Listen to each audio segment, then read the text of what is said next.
We believe that the U.S. economy was going to stall even before these banking events happened. Our base case, both in Europe and in the U.S., is that we're not done yet on the hiking cycles. The Fed will be thinking about how much credit tightening is going to be happening as a result of the problems at the banks. You really have to pay attention to the Fed on the third guardrail, which is bank supervision. If the Fed were to pause, we don't think that the suggestion there is that there is a crisis of brewing.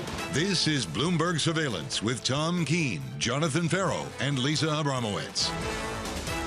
It is decision time for Chairman Powell, live from New York City this morning. Good morning, good morning. For our audience worldwide, this is Bloomberg Surveillance on TV and radio. Alongside Alicia Abramowicz, I'm Jonathan Ferro.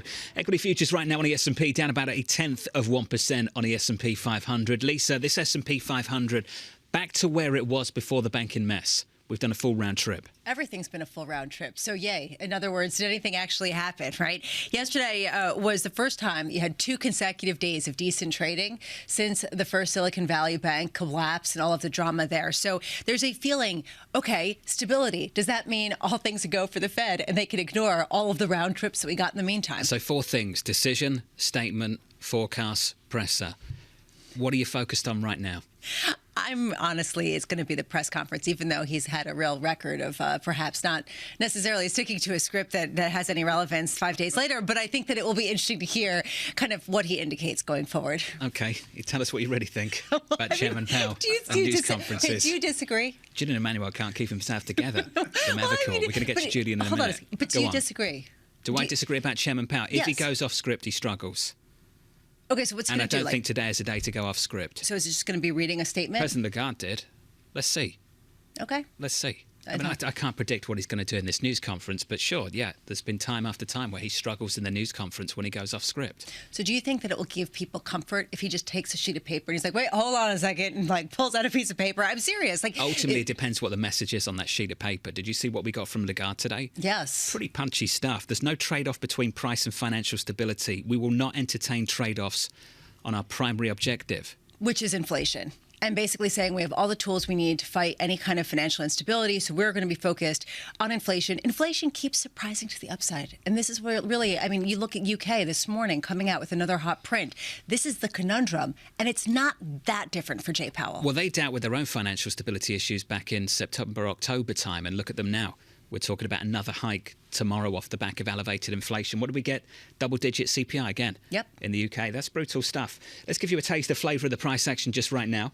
Equity futures are down by about 0.1%. There's no real drama here. Onto the bond market, yields are lower by 4 basis points, 4.1% on a 2-year. I've said this a few times in the last 24 hours. Worth saying again, the 2-year yield is exactly where it was at the close on the day the Fed last met. Just get your head around that, because it certainly has not felt that way. We've been all over the place. On a 10-year, yields in 3 or 4 basis points. Lisa, your 10-year 357.33. Let's take a look at some of the round trips that we've gotten on that 2-year yield. I really enjoy looking at it. It looks like a terrible roller coaster. I keep thinking that this is really what a lot of people are watching with today's 2 p.m. Fed rate decision. That is really the main event. And then that 2:30 p.m. press conference. I was really rude, John. You asked me what I was looking for in the 4 segments of this afternoon. What are you looking for? Aside from the news conference, the projections, obviously. The projections aren't about whether their forecasts are right. It's about what they choose to signal in the SCP. And I'd be very interested to see what they choose to signal. Do they choose to signal high for longer? Or have they made a conclusion, drawn a conclusion about what the last 2 weeks means for the outlook? I don't know the answer to that yet. The last time around, the median dot for 23 was 5.1%. Let's see if that changes in these projections later on this afternoon. Or maybe they'll scrap them altogether, which would be also a signal. It's an option, but can you imagine how much that would scare people if they just came out and said, yeah, this is this bad, we've got no idea, we're getting rid of them. They did that in the pandemic, but it was obvious in the pandemic what the direction of policy was. Throw it all away. We're going to cut. It's low forever. That was pretty obvious for us all. It's a little disingenuous, though, to give a projection that you know is going to be wrong because nobody can predict anything. I'm just saying, theoretically. They do that every single meeting. Okay, fair enough. Let's move on. All right, 2:30 p.m. We also get Treasury Secretary Janet Yellen testifying to the Senate Financial Services panel. We've been hearing a lot from her. She seems to have garnered a bit more stability in some of the regional bank stocks. Today, we're seeing an ongoing rally in First Republic Bank. Those shares up 3.4%. Although we're talking about this rally, and when you actually take a look at the stocks, they're so far off the highs that we still have a long way to claw back the the same kind of feeling of stability that we had earlier. And at 5:45 p.m., Jane Fraser, Citigroup CEO, is going to be speaking at the Economic Club of Washington, D.C. That's followed by an event for peer-to-peer with David Rubenstein. I want to hear what she has to say about their role in supporting regional banks, about their role in terms of what they're doing with their deposits. How does that sort of create a conundrum wrapped in an enigma for them? Oh, right, okay. You think that's the language she'll use a little bit later? Absolutely. Doubt it. Julian Emanuel joins us now, Chief Equity and Quantitative Strategist over at Evercore ISI. Julian, good morning to you, sir. Good morning. Great to have you with us around the table. Luke Ellis and Man Group, a man that you know, came out this morning and told our colleagues in London, we have not seen the lows in equities this cycle. Do you agree with him? I do. Why? History tells you that, and again, this is dependent on your view of whether there is or isn't going to be a recession. I think it's pretty easy to make the argument that the events of the last couple of weeks have increased the probability of recession. I think at a minimum has taken this idea of the no landing scenario off the table. Thankfully, I was tired of that talk anyway. But there has never been a bear market that's bottomed before the recession has started. There have been recessions without bear markets, but never a bottom before the recession started. This assumes we're past the point of no return and we are heading towards a recession.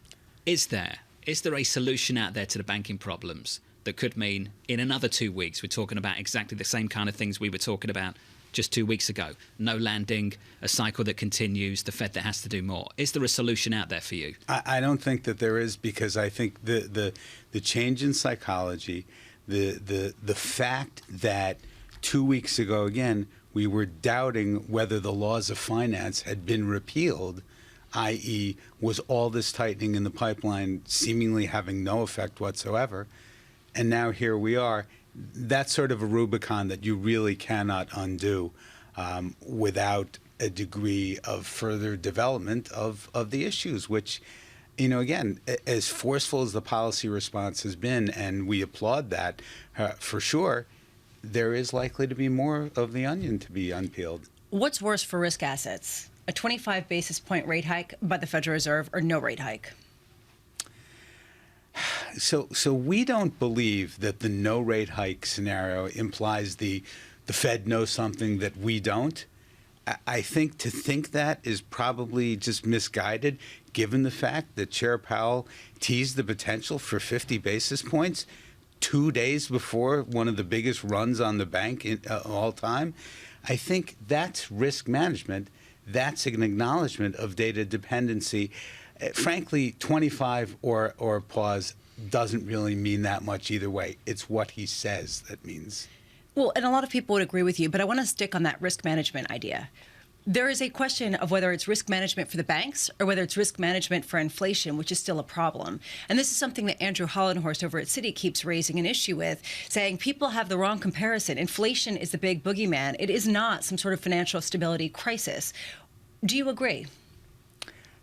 We are actually much more optimistic on the path of inflation. Now, to be fair, Ed Hyman's forecast that you're going to have a recession in the second half of this year and bleeding into early next is part of the reason we're more optimistic about inflation.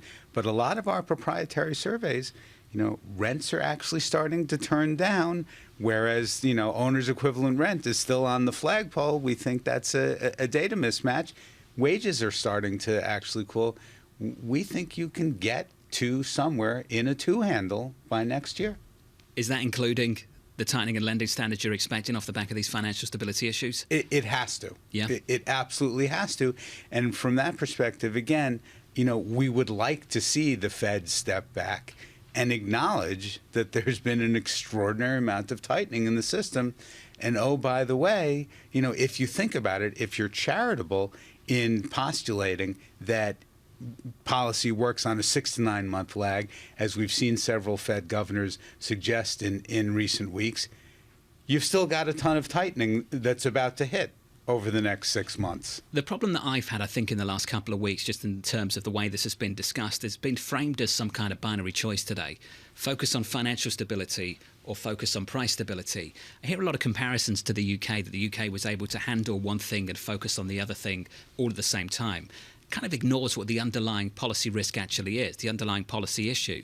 All financial stability problems are not created equally. In the UK, back in September, October time, the underlying policy risk came from the fiscal authorities, the government, and it was inflationary. It wasn't disinflationary, it was inflationary, which almost complemented the policy effort on the monetary policy side of things. Keep hiking. The issues we have now in the United States in the banking system are arguably disinflationary because they're going to lead to tighter financial conditions. So are we really seeing a policy conflict for Chairman Powell and this committee today? Well, that again is the intellectual problem we have in getting our hands around this in the entirety, is that you really shouldn't separate the two. And frankly, part of the challenge, again, goes back to the idea of the second part of the dual mandate, which we've all conveniently set aside, full employment, and recognizing the fact that instability in terms of financial conditions is going to cause that unemployment rate to rise. It's inevitable. Just really conscious, Lisa, of how quickly this has moved in 2 weeks. 2 weeks ago, Chairman Powell's wrapping up day 2 of his semi-annual testimony, the 2-year yield's peaking north of 5%, and we're having a conversation about today, which is March 22nd, 25 or 50. Now it's 25 or 0, and 0 may be even done. Cycle finished. Right, exactly. That's something that we heard from Tiffany Wilding over at PIMCO. The question isn't to hike or not to hike 25 basis points. The question is this the end of the rate hiking cycle? And when do they start talking about cuts? I think you raised a really important point, though, the distinction between financial stability issues here versus what was experienced in the United Kingdom. And here's the issue. How do they signal that it's not a crisis, but that it's a material addition to what they've already done, that basically it's an acceleration of the policy that they've already implemented in a way where they don't need to do that much more? It's a distinction, but this market doesn't do nuance well. And so how do they do that well? Does the Fed know something we don't know? Well, if they did. To Julian's point, I get it. I'm on the same page with you. If they really knew something, what was he doing 2 days before a bank blew up? Correct. Teeing up 50. But it doesn't matter what I think. It's about how the market behaves and how it will respond to it later.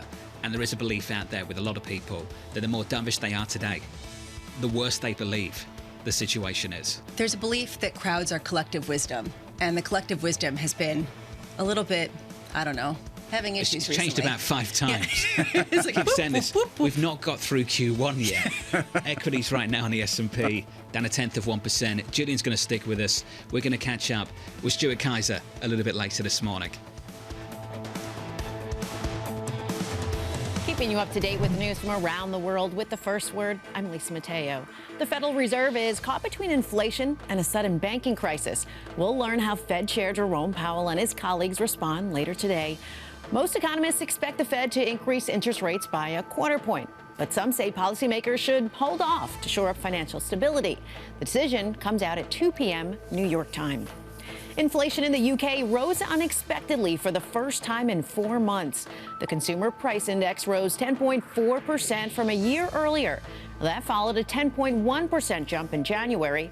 Food and drink prices were among the culprits, rising at the fastest pace in 45 years. Now, all that may boost arguments that the Bank of England should raise interest rates as soon as tomorrow. Xi Jinping used his visit to Moscow to firmly align with Russia against the U.S. Still, the Chinese president didn't give Vladimir Putin something else he wanted, a commitment to buy a lot more natural gas. That showed China may be hesitant about appearing too close to Russia. It was Xi's first trip to Russia since Putin invaded Ukraine. It's a move that is certain to anger North Korea.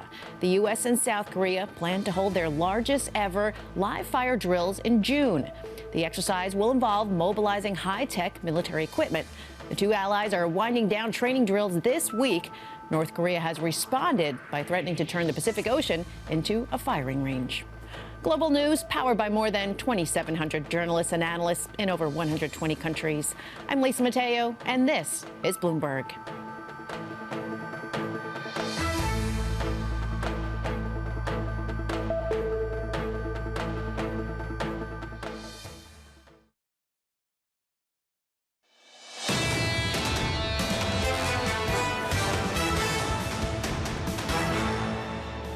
I have made clear that there is no trade-off between price stability and financial stability.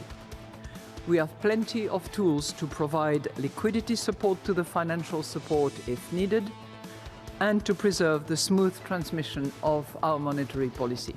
Pretty hawkish stuff there from President Lagarde of the ECB, following on from her news conference last week. Euro-dollar very close to 108 this morning. Good morning to you all and welcome to the programme. Euro-dollar looks like this at 107.89, positive 0.2%. Equity futures down about 0.1%, going into Chairman Powell's news conference a little bit later, and Fed decision, a statement, the forecast. In the statement, in the early part of the statement, there is this phrase, ongoing increases. Lisa, I wonder if that gets dropped today.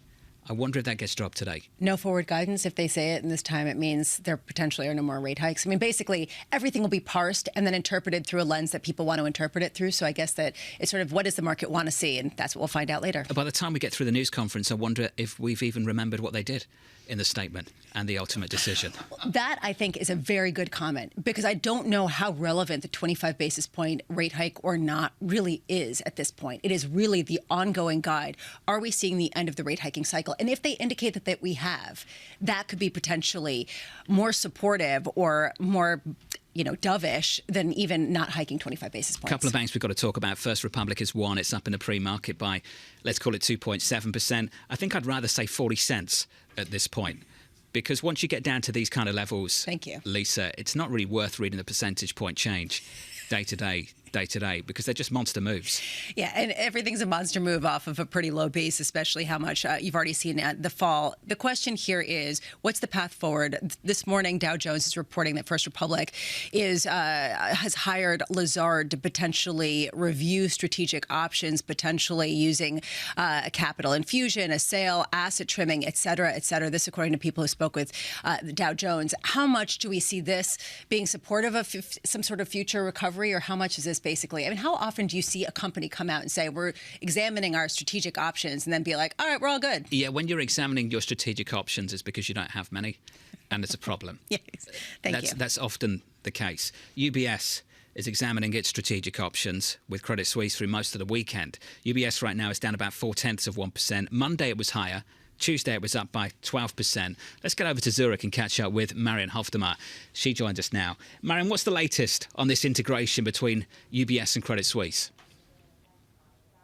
So there are still pieces coming out of this, but the latest we saw this morning is you had an announcement with UBS buying back their bonds, actually. And the sense that we're getting here is actually it's a decision made in the context of the credit spreads widening for that bank after their purchase of Credit Suisse. So we're seeing a little bit of the risk associated with Credit Suisse prior to the merger panning out and infiltrating UBS. So it sort of makes sense to give an opportunity to the holders of that debt, of UBS's debt, to reevaluate whether or not they want to hold that debt post this merger. One of the biggest implications of this entire affair, Marianne, has been the implications for the contingent capital bonds that really have underpinned a certain sense of stability in the European banking system since the financial crisis. Have we reached some sort of stability there in terms of European regulators pushing back against Swiss regulators and saying, no. Equity has to get wiped out first, and then cocoa gets hit? Yeah, that's been a huge source of questions this week and sort of instability in that market. I think there's a little bit of a debate as to whether or not this was how things were supposed to go. But from FINMA's point of view and from the regulators in Switzerland's point of view, they always had this sort of option. And so it's up to them whether to trigger this AT1 and in the way that they want to trigger it. And that's sort of where we're landing at right now. But I think there's certainly some parties in there who are holders of these AT1 bonds and holders of other AT1 bonds who are asking bigger questions and wondering whether there's a legal case to be had here. It's going to take a while, Lisa, to see this play out. What are we, day 3? It'll all change tomorrow. Day 3. There has to be an extra risk premia, though, baked into some of these bonds, given the uncertainty and some of these clauses and the fact that they could get wiped out before even some equity holders. UBS down about 0.5%. Marion, great to catch up. Fantastic work over the last weekend as well. Marion Hofdemer there out of Zurich. Julian Emanuel alongside us today from Evercore. Julian, great to have you with us. This came from Goldman Sachs and Sharon Bow this morning. They said valuation for banks in absolute terms in Europe never been cheaper outside the GFC and European sovereign crisis. Some people might say for good reason. Other people might say this is a buying opportunity. What would you say? We actually lean towards it being a buying opportunity. Look, again, going back to a global tightening cycle, the likes of which we haven't seen in 40 plus years, to think that there would be things that, that you wouldn't have things break was naive, okay? However, the bigger picture, and this is one of these times where you have to parse between the long run being a series of very volatile short runs, as it frequently has been, not just the last year, but the last 3+ years. The fact is that having purged the concept of negative interest rates from the psychology of European investors, I think actually lays the groundwork for a better future for European financials. On a broader level, though, there is a question of what this "it's not a bailout" kind of behavior is longer term for the profitability of these banks, what the utility of them is, and whether they are treated as such and less as profit engines. How do you bake that into your assumptions, given the likelihood of more regulation and potentially fees for deposit insurance? Well, again, that is a difficult concept, and it's something that took a lot of people a number of years coming out of the financial crisis to really wrap their arms around. And frankly, when you think about the concept of deposit insurance for all, it really does hearken the idea of a more utility-like return for the group.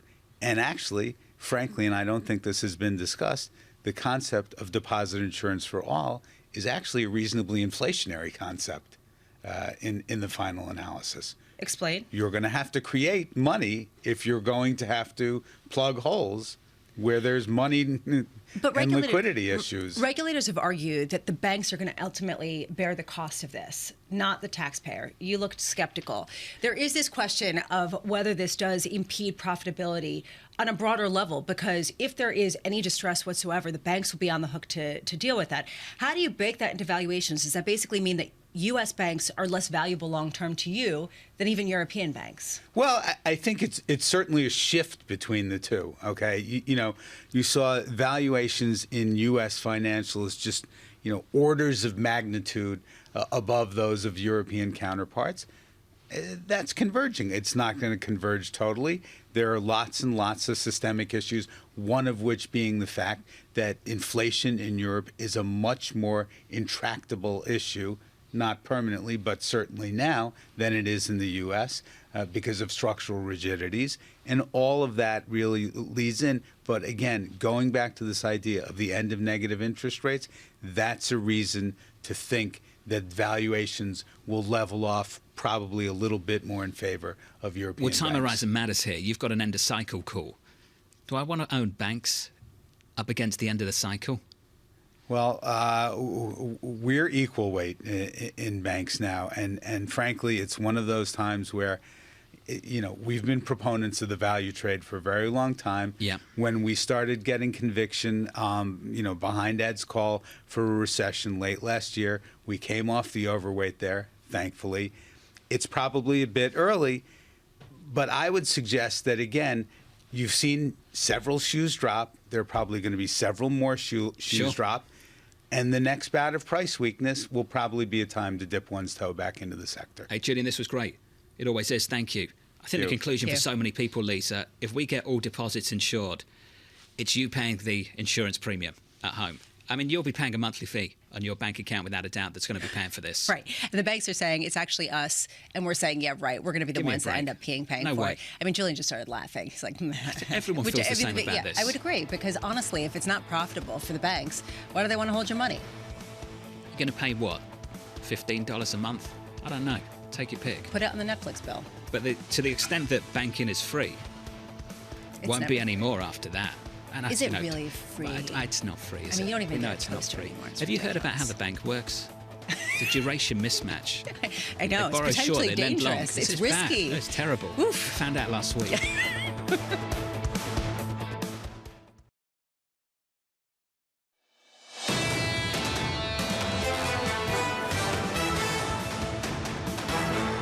Two days of gains on the S&P 500. If we had another 2 days, we'd be talking about 50 basis point hikes again. You're not wrong. You know how quickly things change, don't you?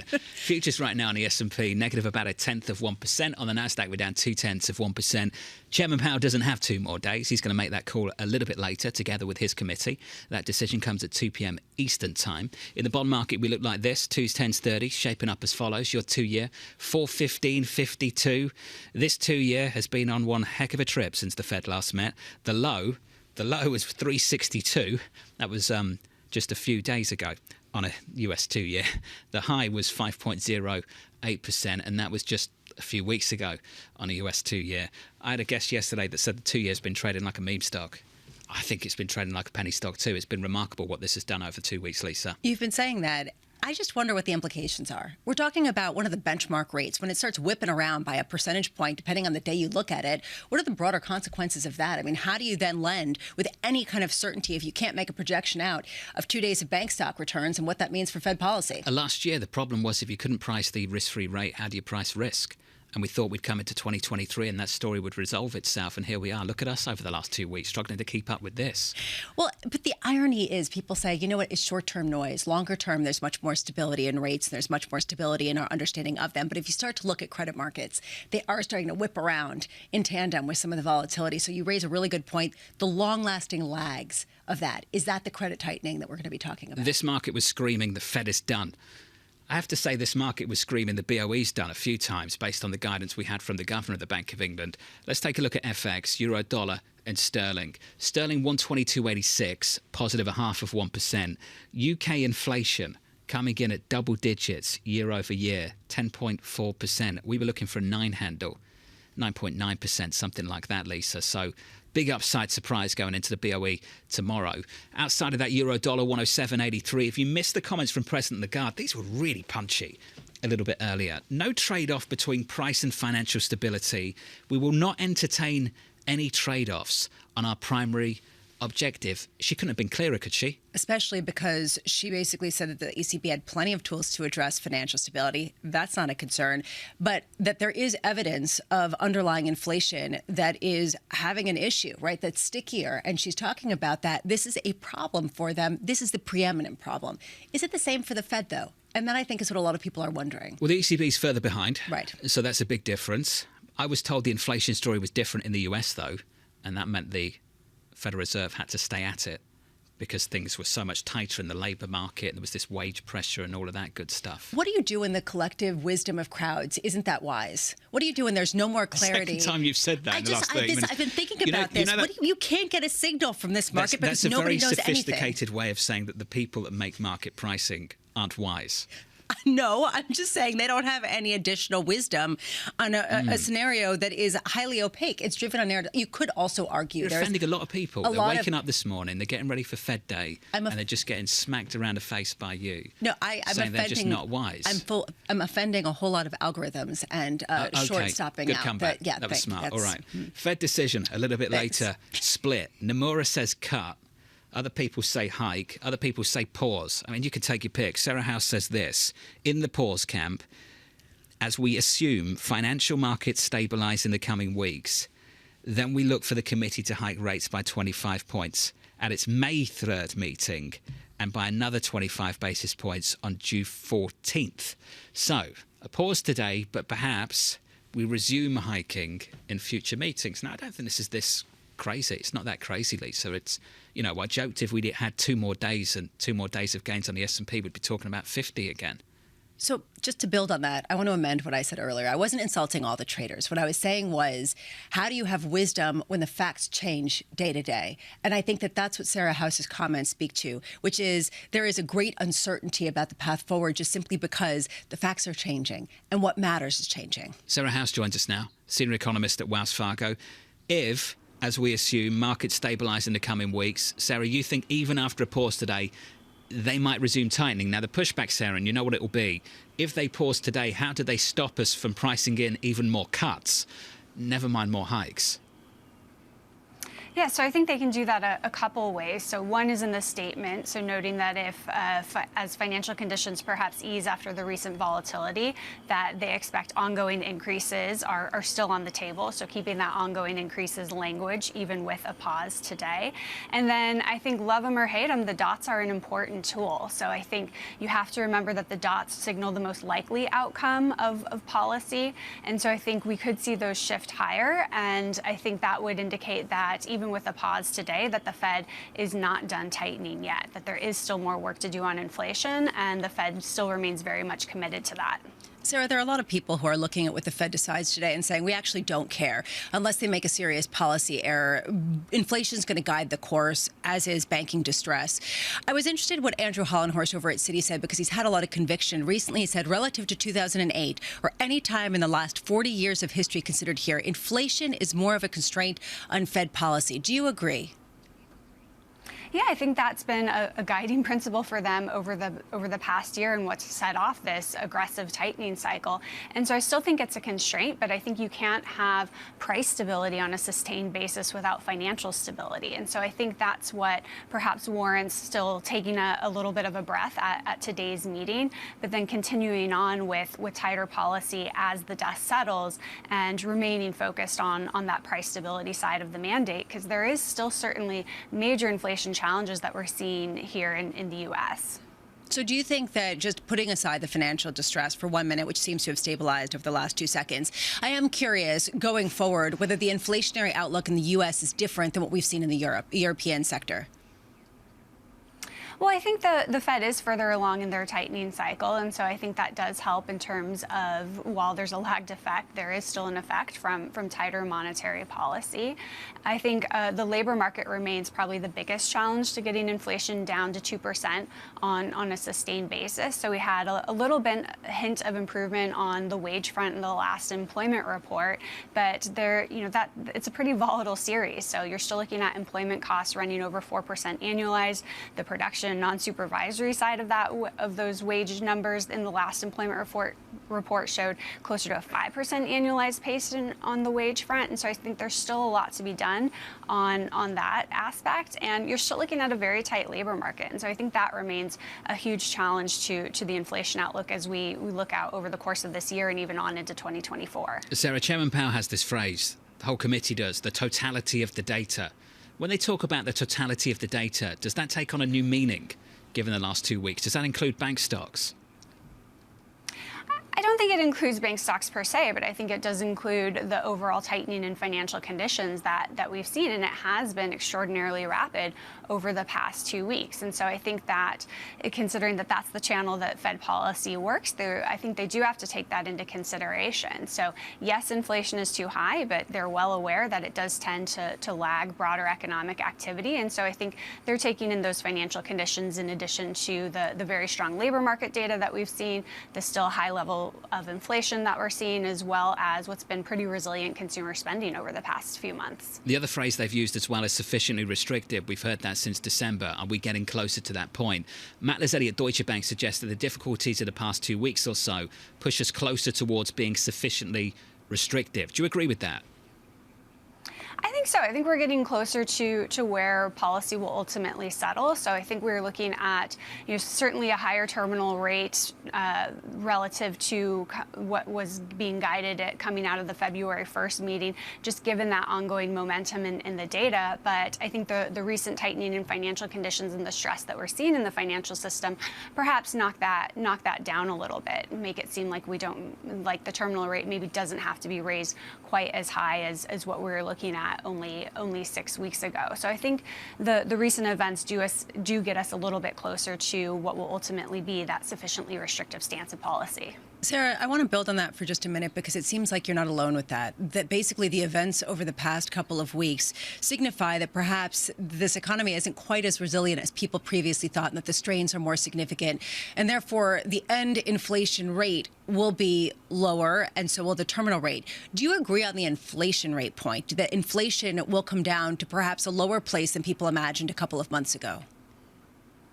I don't necessarily think that it'll come down lower to where we ultimately land. I think we're maybe seeing just the channels of which inflation will come down, and through that tighter financial conditions, I think perhaps it's happening a little bit more quickly than what we were thinking about 3 weeks ago, as it seemed like the economy just couldn't be slowed down. But I think now we're seeing more material tightening in those financial conditions, which is going to pass on through credit growth in the economy and contribute to that slowdown. Hey, Sarah, wonderful to hear from you. Sarah House of Wells Fargo, looking for a pause from the Federal Reserve a little bit later, together with Goldman Sachs and a few others as well.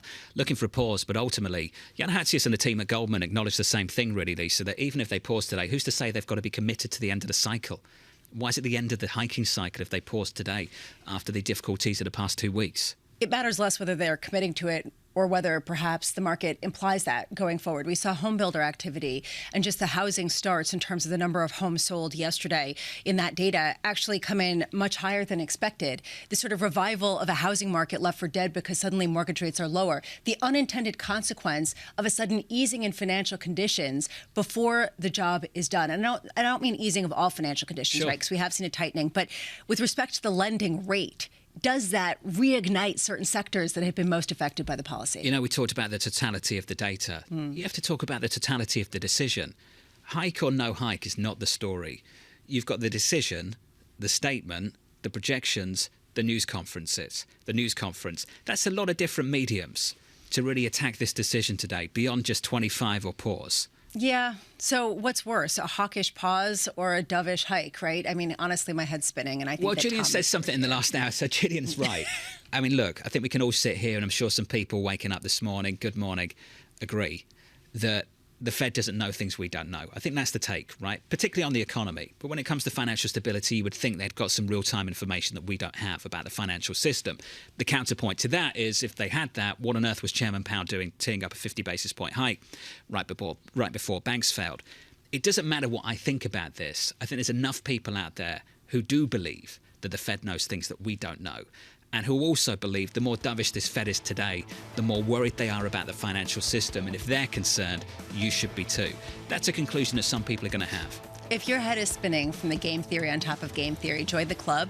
But you're not wrong. These are the machinations that people are going through to try to get a handle on something that is uniquely difficult. I'll keep to going back understand. to it, Alicia. The ECB, based on our reporting, this is precisely the way they thought about their decision last right. week. They were concerned about the signal it would send if they didn't hike after pre-committing to going 50. And you have to wonder if the Fed's following the ECB, as we heard from Rich Clarida, formerly the vice chair of the Federal Reserve, then why wouldn't they raise 25 basis points? We'll catch up with Mr. Clarida a little bit later. Special coverage, the Fed decides, and an absolutely brilliant lineup for you, which includes the former Fed vice chair, Priya Misra of TD Securities, Diane Swank of KPMG, and Bill Dudley, the former New York Fed president. Keeping you up to date with news from around the world with the first word, I'm Lisa Mateo. A rescue of First Republic Bank may rely on U.S. backing to encourage a deal to shore up the lender. Bloomberg has learned that Wall Street leaders and U.S. officials have floated a variety of measures to make First Republic more attractive to a buyer or investors. The bank has lost 89% of its market value this year. It's decision day for the Federal Reserve. Will policymakers announce a quarter-point interest rate hike or pause to shore up financial stability? It's a difficult balance placed on Fed Chair Jerome Powell between his fight against inflation and a sudden banking crisis. The decision will be released at 2 p.m. in Washington. Shares of GameStop are soaring in pre-market. The video game retailer reported a surprise fourth quarter profit, its first in 2 years. GameStop has struggled with profitability as the industry has moved away from discs to online downloads. One bright spot for the company has been its sales of physical collectibles. And in sports, Japan beat the U.S. 3-2 to win the World Baseball Classic in Miami. It all came down to Shohei Ohtani when he struck out Mike Trout, his longtime teammate on the Los Angeles Angels, for the victory. Ohtani was voted the WBC's most valuable player. Global news powered by more than 2,700 journalists and analysts in over 120 countries. I'm Lisa Mateo, and this is Bloomberg.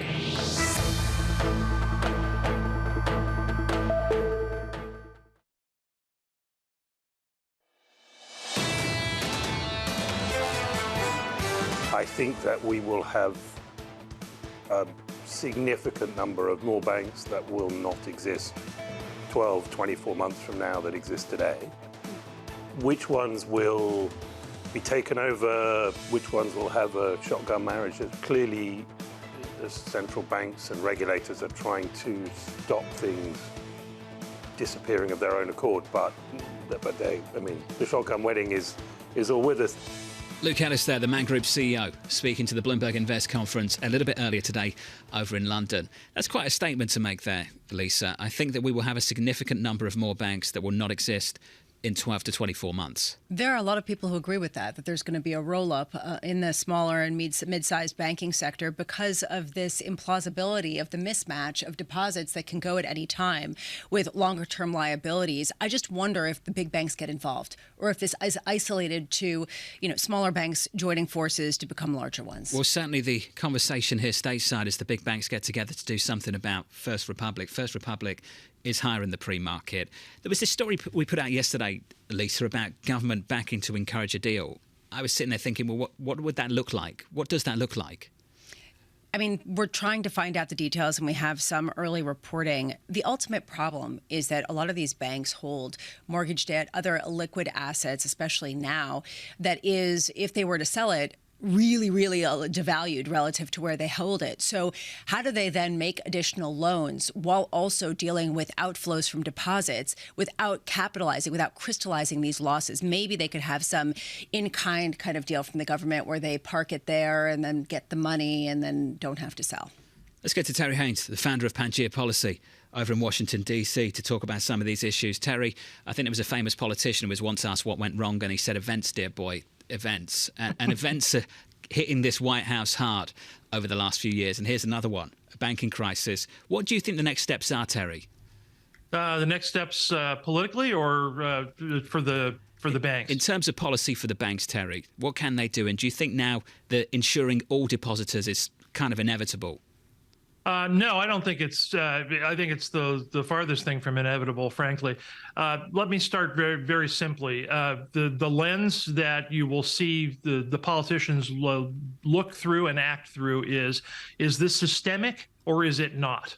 Today, the indications are, and they have been for, I think, over a week, frankly, that this is not systemic. So what you will end up seeing is you'll end up seeing some rise from the Federal Reserve, as you and Lisa talked about earlier. You'll see people like Yellen continue to say, well, we'll continue to intervene where we think is necessary. You'll see the politicians running around talking about things that are very likely not to happen, including things like universal deposit insurance.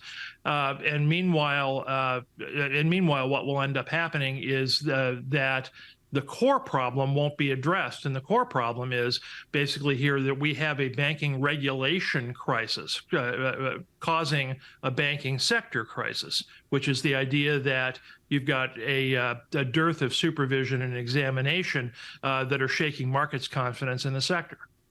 Terry, can you explain that and where the balance of decision-making is right now? Are there more politicians who are inclined to increase regulations on banks or not, who don't want to necessarily impede the profitability of banks that just a couple of years ago, they basically lifted by virtue of some of the watering down of Dodd-Frank? Well, the answer to your question, Lisa, is yes. The politicians are on both sides, and the signal I would that's to me that's noise. The signal is that what you see from that is that there is an understanding that there's not a systemic problem, so they're kind of retreating to their corners, and both sides politicizing the issue. Republicans by talking about, this is all banks took their eye off the ball because they're too worried about ESG. Democrats talking about how what really needs to happen is more support somehow. And in the middle, you've got outrage, and I think somewhat justified, that result in legislation about clawbacks and the like. And all that is important, but to me, what it signals is that there's not enough attention being paid to the simple fact that the bank regulators, both in the state as well as the federal government, and let's remember that SVB and Signature and the like were state institutions, state regulated, with a federal overlay. So that you have a situation here where the regulators have all fallen down on their jobs and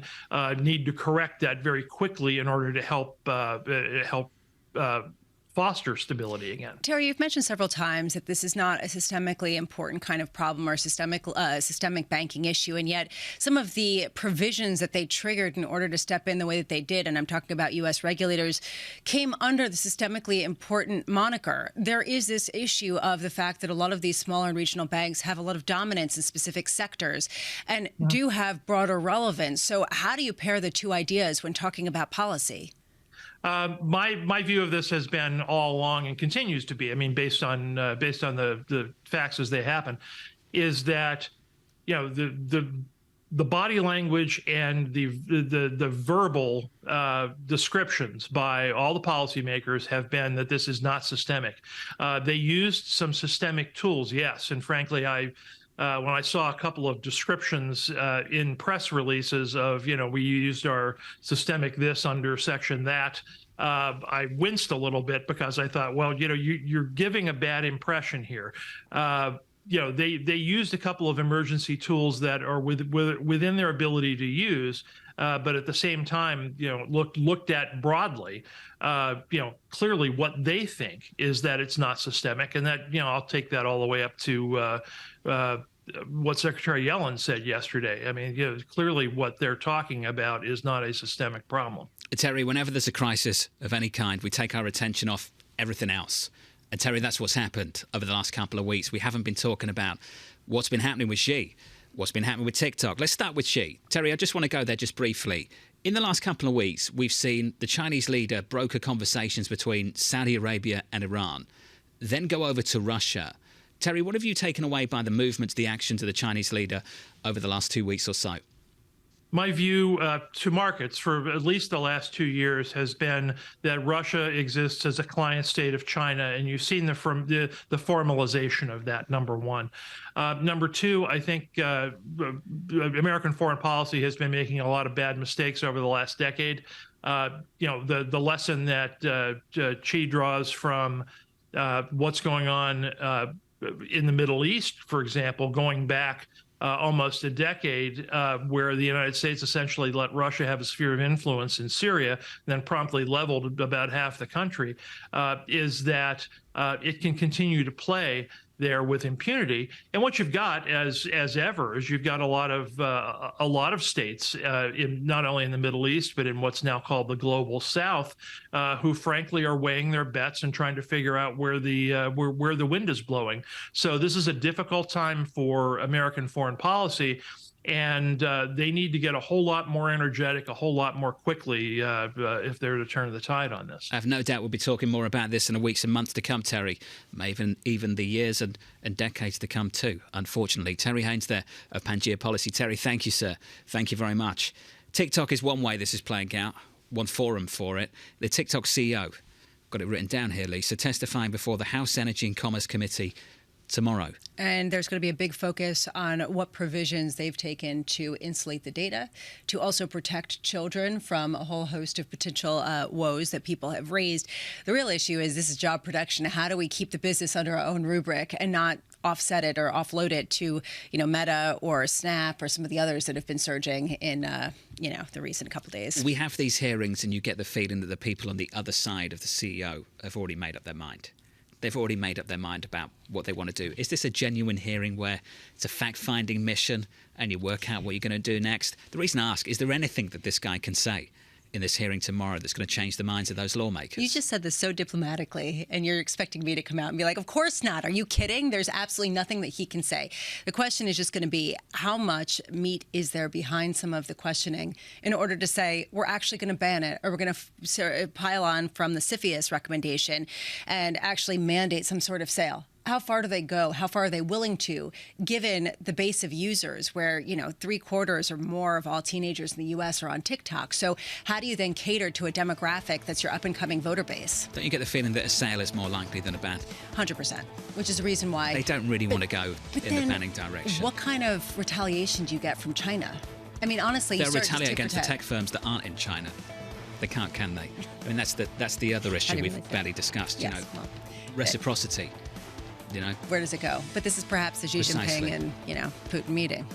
Futures on the S&P, just about positive.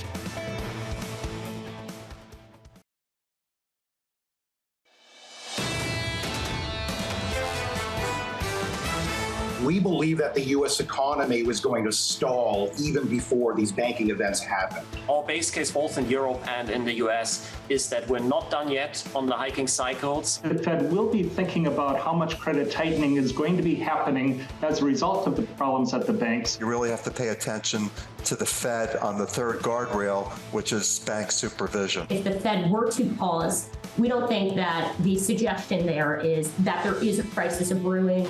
This is Bloomberg Surveillance with Tom Keene, Jonathan Ferro, and Lisa Abramowicz. From an absolutely beautiful New York City this morning. Good morning, good morning. Stuart Kaiser of Citi, killing me in the commercial break. Lisa, I thought you were a serious person. Yeah. And we just start laughing. Just amazing. I am. I'm very welcome. serious. Lisa Abramowicz, very serious. I'm Jonathan Ferro. Equity futures right now just about positive on the S&P 500. The Fed decides in about 7 hours' time. Wow, you're good at that clock. I mean, honestly, Thanks. this to me is going to be a really interesting decision. How much will it matter? Do we have a sense of how the market will respond? Will it respond at all? Or is this going to be entirely subject to whatever, First Republic does tomorrow? It's super hard to call. It's not just about 25 or pause. It's what you put in the statement. There's a phrase there about ongoing increases. Do you get rid of that? Then it's about what you put in the projections, what you want to signal. And then it's the language the chair uses in the news conference. Where does he want to lean? Towards price stability, towards financial stability. We haven't brought this up, but how much credibility does the Fed have at this point, given the sort of change, I would argue, in the approach and the important mandates over the past couple of months? It took a hit, certainly in the last 2 weeks, without a doubt. To go there in front of the committee at the House and the Senate and talk about increasing the pace, potentially opening the door to that off the back of the strong data we've had. Then a few days later to see bank failures in the United States, the biggest bank failure since 2008. That's a real credibility I hit for this chairman. That said, you raised a point earlier that I thought was really important and really good, which was that the tightening that we're seeing and the financial system stress that we're seeing in the U.S. is very different from the UK that we saw earlier. And you're talking about how it actually runs very much in tandem. It's complementary to what the Fed is trying to do. So how much do they lean into that and try to quantify, like Apollo's Torsten Slok or others, how much of a rate hike that's equivalent to? I saw Hatzius do the same. I don't think they can. I don't think they know. Can you draw the conclusion about the direction, that it is disinflationary, it will lead to tighter standards? I think you probably could, but it's too difficult and way too soon to start talking about this equating to 25 basis points, 50 basis points. I don't think you can even go there, can you? No, I think it's a valid point, especially because we've had 2 days of stability, so now it's risk on, and maybe, as you said, another 2 days and 50 basis points back on the table. 100%. Without a doubt. Let's whip through the price action for you. We're looking for a 25 basis point hike. That's the consensus, but some people out there are looking for a pause. Wells Fargo one, Goldman another. There's a few out there too. Nomura looking for a cut. I don't know what needs to happen between now and the meeting and the decision to get that cut, but who knows? Okay. Outside of that, in the FX market, euro dollar 107.89, positive 0.2%. I'll keep mentioning the comments we got from President Lagarde if you are just tuning in. President Lagarde was really punchy a little bit earlier on. No trade-off between price and financial stability, Lisa. She said, we will not entertain any trade-offs from our primary objective. And so we have to ask the question, is the inflation picture that much different and actually hotter in Europe than it is in the U.S., which is ironic because we were talking about the exact opposite about 6 months ago, and then it was hotter in the U.S. So are they going to send a signal to the Fed or not? Today at 2 p.m., we do get that Fed rate decision. A lot of people are expecting a 25 basis point, but this is the first time in the past year that we haven't had at least one full rate hike baked into the pricing in markets ahead of the meeting. And to me, this is a really interesting conundrum for the Federal Reserve. 2:30 p.m., that press conference will be really interesting. Does he stick to the script? And if he does that mean that there is some sort of consensus on the FOMC? Then at 2:30 p.m., counter-programming is U.S. Treasury Secretary Janet Yellen. She'll be testifying to the Senate Financial Services panel. How many questions are we going to get about First Republic Bank, what the type of insurance is to all deposits, what the willingness is by a lot of politicians to back that? We've heard some, I guess, reluctance and a teaming up on both sides, really, with even Democrats coming out kind of feeling a little skittish about backing some of these banks even more at this moment. You get the feeling they've spoken to each other, right? Yeah. 2:30 coming out at the same time. You think? You think that this is counter-programming to try No. That's not what I'm suggesting. I've got no idea about the scheduling. I would have just thought, knowing that they know what time they're going to be speaking today, they've got to be speaking from the same hymn sheet. They have to. Yeah, no? I mean, they have to, and they have to basically be complementary. And so let's hear how that works. At 5:45 p.m., we hear from one of the big bank CEOs, Jane Fraser of Citigroup, speaking at the Economic Club of Washington, D.C. Then she'll be in a conversation with David Rubenstein of Peer to Peer, which airs on Bloomberg. There is a question of how much the big bank's going to support the medium-sized banks, given that this potentially could be systemic, but even more, it's a great PR move for when they're called before Congress next time. What's that? We helped support the medium-sized banks. We are part of the solution. That's been their big kind of talking point. Is that what you actually think this is, a PR move?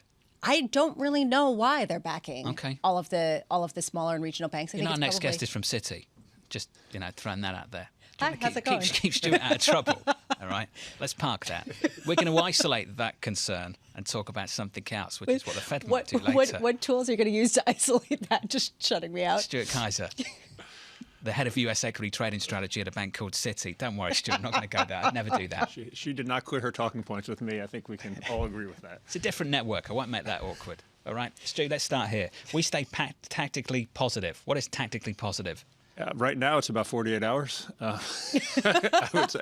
No, seriously. I mean, from our perspective, you mentioned First Republic. I think until, in our view, you get some real private capital going into U.S. regional banks, it's hard to feel, more structurally positive about the market. But, if you take the ECB last week as a bit of a script, they tried to discuss the banking support stuff pre-meeting, have the meeting focus on policy. And I think if the Fed's able to accomplish that, you can get equities modestly higher. Will there be a lot of follow-through, into the end of the week and next week? Hard to say. Again, I think you need to go back to the regional bank stuff. But I think very tactically, kind of next couple of days, we do think the market's going to continue to move higher, and then it's going to be a read and react from then. So you think Chairman Powell, same hymn sheet as President Lagarde? I don't know if he's going to say the same things, but I think the construct of let's try to discuss banking support the day before the meeting, which I think they floated some ideas there. Yep. Allow the central bank to focus on policy specifically, so that his press conference is not dominated by financial stability concerns. I think if they're able to engineer that, then that's probably a net positive for the markets. We were up yesterday, so it's hard to see exactly how much follow through we would get, but that's kind of the very tactical script we're following. One thing that's been notable is the interpretation of the Fed's comments and their actions has really been based on where people want to see it and what they want to understand. And it seems like this market's wanted to rally, at least over the past couple of sessions. Do you think that there's a signal in that people want to look past this and still get on the trade of the recovery? I think that's been the case all year, to be honest with you. The market's been very resilient. I don't know that we're in buy the dip mentality, but I think that, the sell-offs we've gotten have been, fairly shallow, and people have been pretty happy to re-engage to the long side. And I think there's a fundamental aspect to that as well. I mean, there's a lot of risks in the system, but I think you'd have to argue the risks this year, before the banking, issue, were better understood and I think less extreme than they were last year. So our view was the risk reward of the market was better this year, and folks do want the market to go higher. When you start talking about 2008, it's it hurts sentiment. Well, to say the least, that's well said. And if we do get the stability that we have seen over the past couple of sessions, I wonder if some sort of dovish hike or a hike with some indication that they're not really baking in further rate hikes in the near future would be incredibly constructive for equities who are looking at the momentum that we've seen in the data, potentially softer path of rate hikes, risk on. Yeah, our view on the Fed here is they want to be hiking 25 basis points for the next couple of meetings, all else equal. And anything that takes them off that path, I think, is negative. If they're forced to pause because of financial stability concerns, that's bad for markets. If they're forced to step back up to 50 basis points because inflation's accelerating, that's bad for markets. So I think you're in a situation here where if they can guide to staying at 25 basis points, which is almost impossible for them to do, to be fair, but if they can hike 25 basis points the next couple of meetings, not be knocked off that path by exogenous issues, then yeah, that's positive for markets. I think markets rally. You saw the markets didn't like when you started talking about going back to 50 again, right? I mean, we're in a situation where I think the market feels we're getting near terminal. Clearly, rates have gotten to a level where financial stability concerns are starting to enter the equation. So if the Fed can just be at 25, I think that's a good thing. If they get knocked off that path, I think it's a negative for risk. Let's talk about tech outperformance. Only 2 weeks ago, I had people coming on the program with me, with Lisa, with Tom, saying that there is a secular component to the inflation story, that it's the end of tech hegemony, and that we're going to get new leadership. 2 weeks later, rates roll over, tech rips again. If there's a secular component to the story, then there's a secular component to the story. It can't just change in 2 weeks, can it? Well, the Fed's view on rate hikes changed in one month of data. So I guess you can. Look, I mean, our view on tech is I understand the logic, but I feel like this is a 2022 discussion when valuation was extremely high.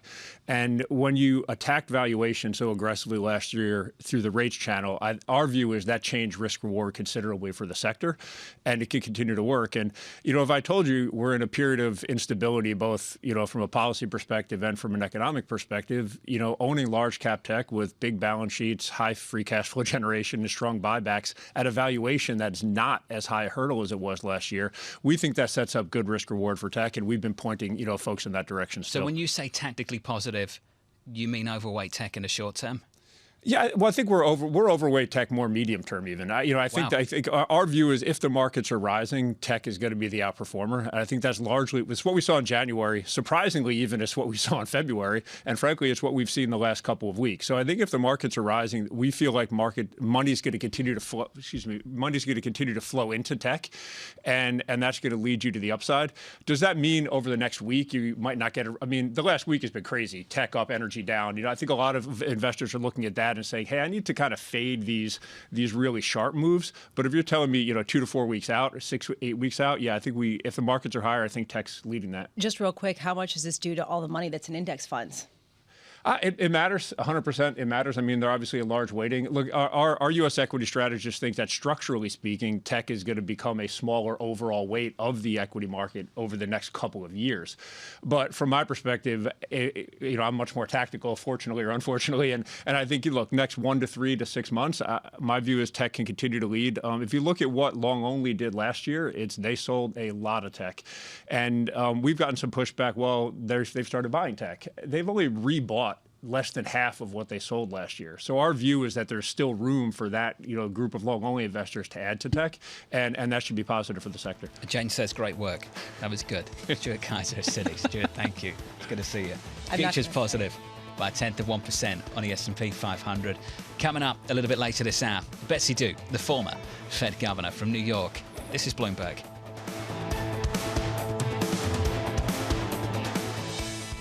Keeping you up to date with news from around the world with the first word, I'm Lisa Mateo. The Federal Reserve is caught between inflation and a sudden banking crisis. We'll learn how Fed Chair Jerome Powell and his colleagues respond later today. Most economists expect the Fed to increase interest rates by a quarter point, but some say policymakers should hold off to shore up financial stability. The decision comes out at 2 p.m. New York time. Inflation in the UK rose unexpectedly for the first time in 4 months. The Consumer Prices Index rose 10.4% from a year earlier. That followed a 10.1% jump in January.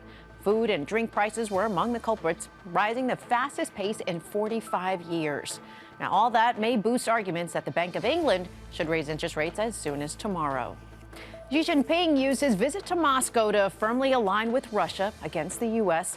Still, the Chinese president didn't give Vladimir Putin something else he wanted, a commitment to buy a lot more natural gas. That showed that China may be hesitant about appearing too close to Russia. It was Xi's first trip to Russia since Putin invaded Ukraine. It's a move that is certain to anger North Korea. The U.S. and South Korea plan to hold their largest ever live fire drills in June. Now, the exercise will involve mobilizing high-tech military equipment. The two allies are winding down training drills this week. North Korea has responded by threatening to turn the Pacific Ocean into a firing range. And unionized workers at Starbucks will welcome their new CEO today with strikes at about 100 stores across the U.S. The baristas are demanding that the company drop its alleged anti-union coercion. Lakshman Narasimhan officially took over at Starbucks chief executive this week. Global news powered by more than 2,700 journalists and analysts in over 120 countries. I'm Lisa Mateo, and this is Bloomberg.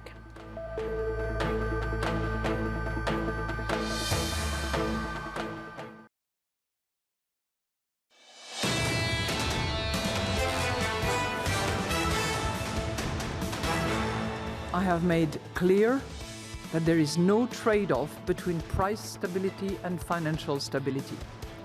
We have plenty of tools to provide liquidity support to the financial support if needed, and to preserve the smooth transmission of our monetary policy. Imagine that the words of President Lagarde are replaced with Chairman Powell. And Chairman Powell comes out later and says this: I have made clear that there is no trade-off between price stability and financial stability.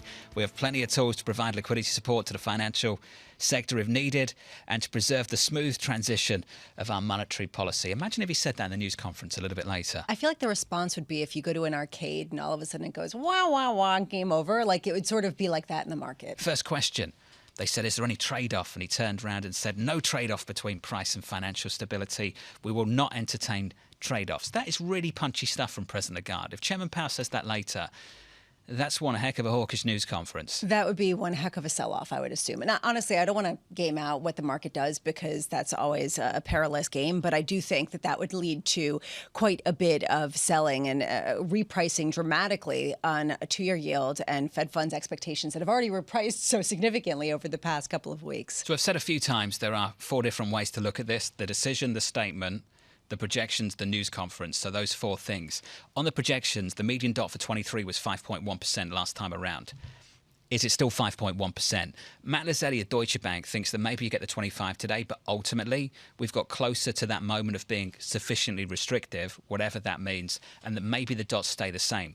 I've said a few times in the last 24 hours, I don't think the dots today are about trying to deliver an accurate forecast of anything, because it is tremendously difficult to deliver a forecast that is accurate at the best of times. This is about signalling today. It's about signalling your intentions around what you understand to be the trade-off between 2 different things, if you even believe there is a trade-off between what's happened in the last 2 weeks and what your monetary policy objectives are. A number of economists have come out over the past 24 hours and talked about the Fed as a risk mitigator, as ultimately an agency that really wants to just eliminate and do the least risky option. In this case, what Matt Lazzetti is talking about probably would be the least risky option, both hiking rates, keeping things steady, saying we're well on our path without acknowledging the ups and downs, the whipsaw action that we've seen over the past couple of months. Let's get to the price action and start with equity futures on the S&P 500, positive by about 0.1% on the S&P. Equity futures higher this morning by a little more than 0.1%. If we can turn to the bond market and try and get 2s, 10s and 30s up and look right the way through the curve, that would be great. Your 2-year, your 10-year, your 30-year. There we go. 420 now on a 2-year. As high as 5.08% in the last week or so, as low as 362 in the last couple of weeks. This 2 years been all over the place. The curve has been all over the place as well. 2s, 10s at one point was negative 110, and then it went to negative 60 on my screen at the moment, negative 58, but went lower than that, or rather higher than that. You know what I mean by that. Yeah. Less inverted. Yeah, exactly. Getting a little bit of steepness delivered from the front end. I'll turn to foreign exchange, euro, dollar and sterling, and take a look at sterling, because the move we've had today off the back of higher inflation, higher than expected inflation out of the UK, back with a 10 handle. It sticks, 122.85. Cable right there, positive 5 or 0.6%. We can head over to Frankfurt. There is an ECB and its watchers conference in Frankfurt. What do you make of that? The fact that, especially for ECB watchers. Well, you had a really nice name for it. What was it again? No. What did I call it? I forget. What did I call it? Nerdfest. Is that what I called it? No, maybe that was my kind of language. Is that what you've called it? That's rude. I did. Maria Tadeo's there. That's not nice. Maria, we heard from President Lagarde a little bit earlier. What did she say? Down.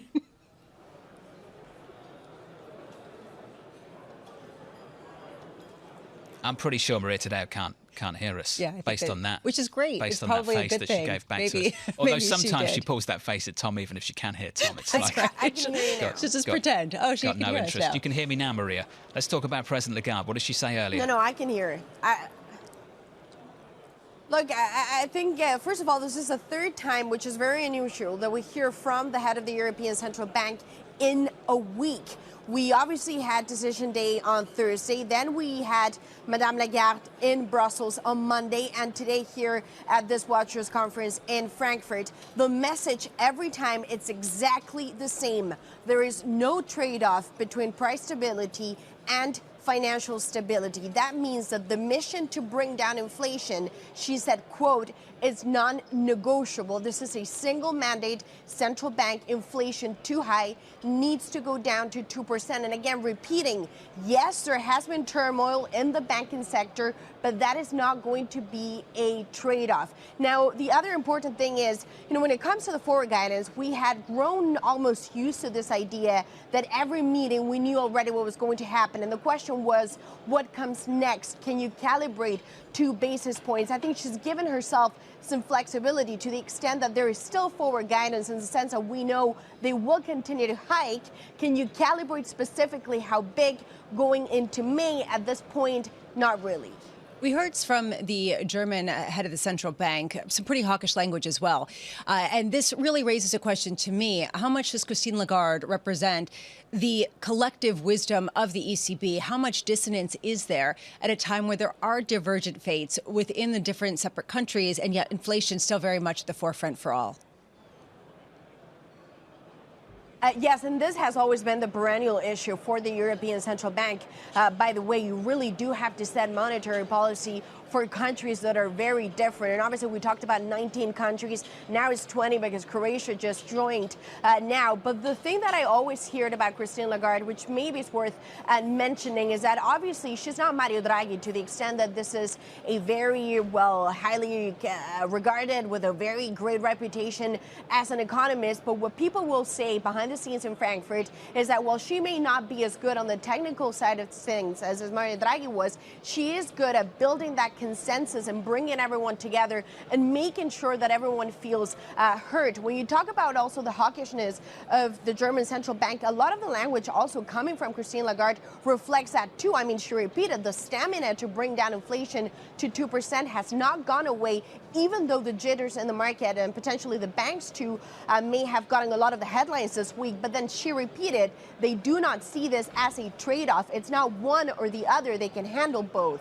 Maria, after her last press conference, a lot of people said Christine Lagarde did a tremendous job really parsing through both the issues and delivering a message that was clear with an applause from markets. Now that the whole Credit Suisse issue has occurred, UBS has agreed to acquire Credit Suisse. Do people still feel the same way? Look, and that's a very good point, too, because on Thursday, to be fair, a lot of my contacts actually told me that was one of her best press conferences to date. It was clear, simple language. The market was able to really digest his 50 basis points, and they were able to do it at a moment in which there was still turbulence, maybe not as big as there was over the weekend, but it was a tricky week to make that kind of decision, and the market was able to take it. I think beyond that, what they're now trying to do and really hammer this message is repeat that European banks are well capitalized, that they're well regulated, that some of the issues that happened at Credit Suisse and obviously now with the takeover from UBS are specific to Switzerland. And another message that she's repeated many times this week is that when you look at the wipeout of the T1s, that reflects a decision that was done by the Swiss regulators. It does not set a precedent for European banks, and this is a very different situation. Another point, just very briefly also, just to show the difference here. Yesterday, we also had comments from Mr. Enria, who, as you know, he leads the supervisory board of the ECB, and he also said, given the situation, the ECB is confident that buybacks and dividends can go ahead as planned for European banks. Hey, Maria, great work. Maria Tadeo there at the ECB and its Watchers Conference. I've been to that conference. It's a good conference. Yeah, no, it's good. You hear from the president of the ECB, it was Draghi at the time, and then you get to catch up with all the economists that cover the ECB and the other ECB officials as well. It's a productive time. I would love to be there. I mean, not just because I'm sitting in the Fed Tom and its Keene's. Watchers Conference. Well, I'm not just because I'm sitting in the seat and asking for a road trip, but I actually think that would be fascinating to see what they're seeing on the ground in terms of credit tightening and banks. Bob Michael of JP Morgan coming up next.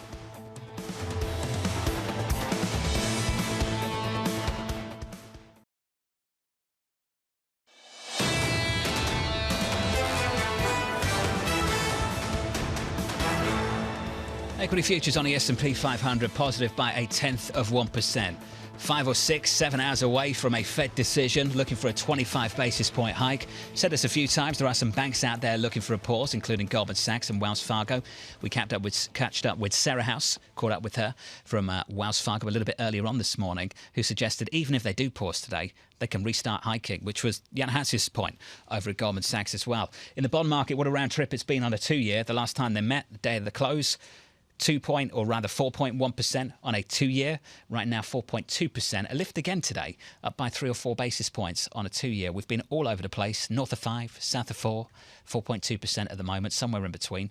On a US 10-year, 361.32, which is where the 2-year was only a couple of weeks ago or something like that. Anyway, in the FX market, let's get to foreign exchange for you and round things up there. Euro dollar just short of 108, 107.95, positive a quarter of 1%. Cable stronger, the pound stronger against the US dollar, 122.79. Lisa, up a half of 1% there. Ultimately, off the back of this inflation story in the UK, 10 handle, 10.4, upside surprise. Which is not exactly what they want to see. So we've been talking about banks for the past couple of weeks, and that's been the entirety of the movers. And yet there have been other stories that have been emerging that are relevant because they speak to this question of how long we can remain in this inflationary environment before profit margins get crimped. And I wanted to take a look at some other companies outside the banking sector that kind of speak to that. Nike came out. They beat quarterly earnings in a really robust way. They've been doing really well, getting rid of some of their inventories, working down their excess inventory. But profitability is the problem. Their high freight and material costs, and they are expecting that to really weigh on profitability going forward. It's interesting that even after that big beat, those shares are lower, more than 1% because of the longer term outlook. GameStop shares. This is one of the meme stocks, up almost 50% after beating expectations. They had a surprise fourth quarter adjusted profit, basically talking about some progress, perhaps because of all the money that they've been getting from meme traders. And in sympathy, AMC shares up more than 10%. Remember when we were talking about the silly money being done?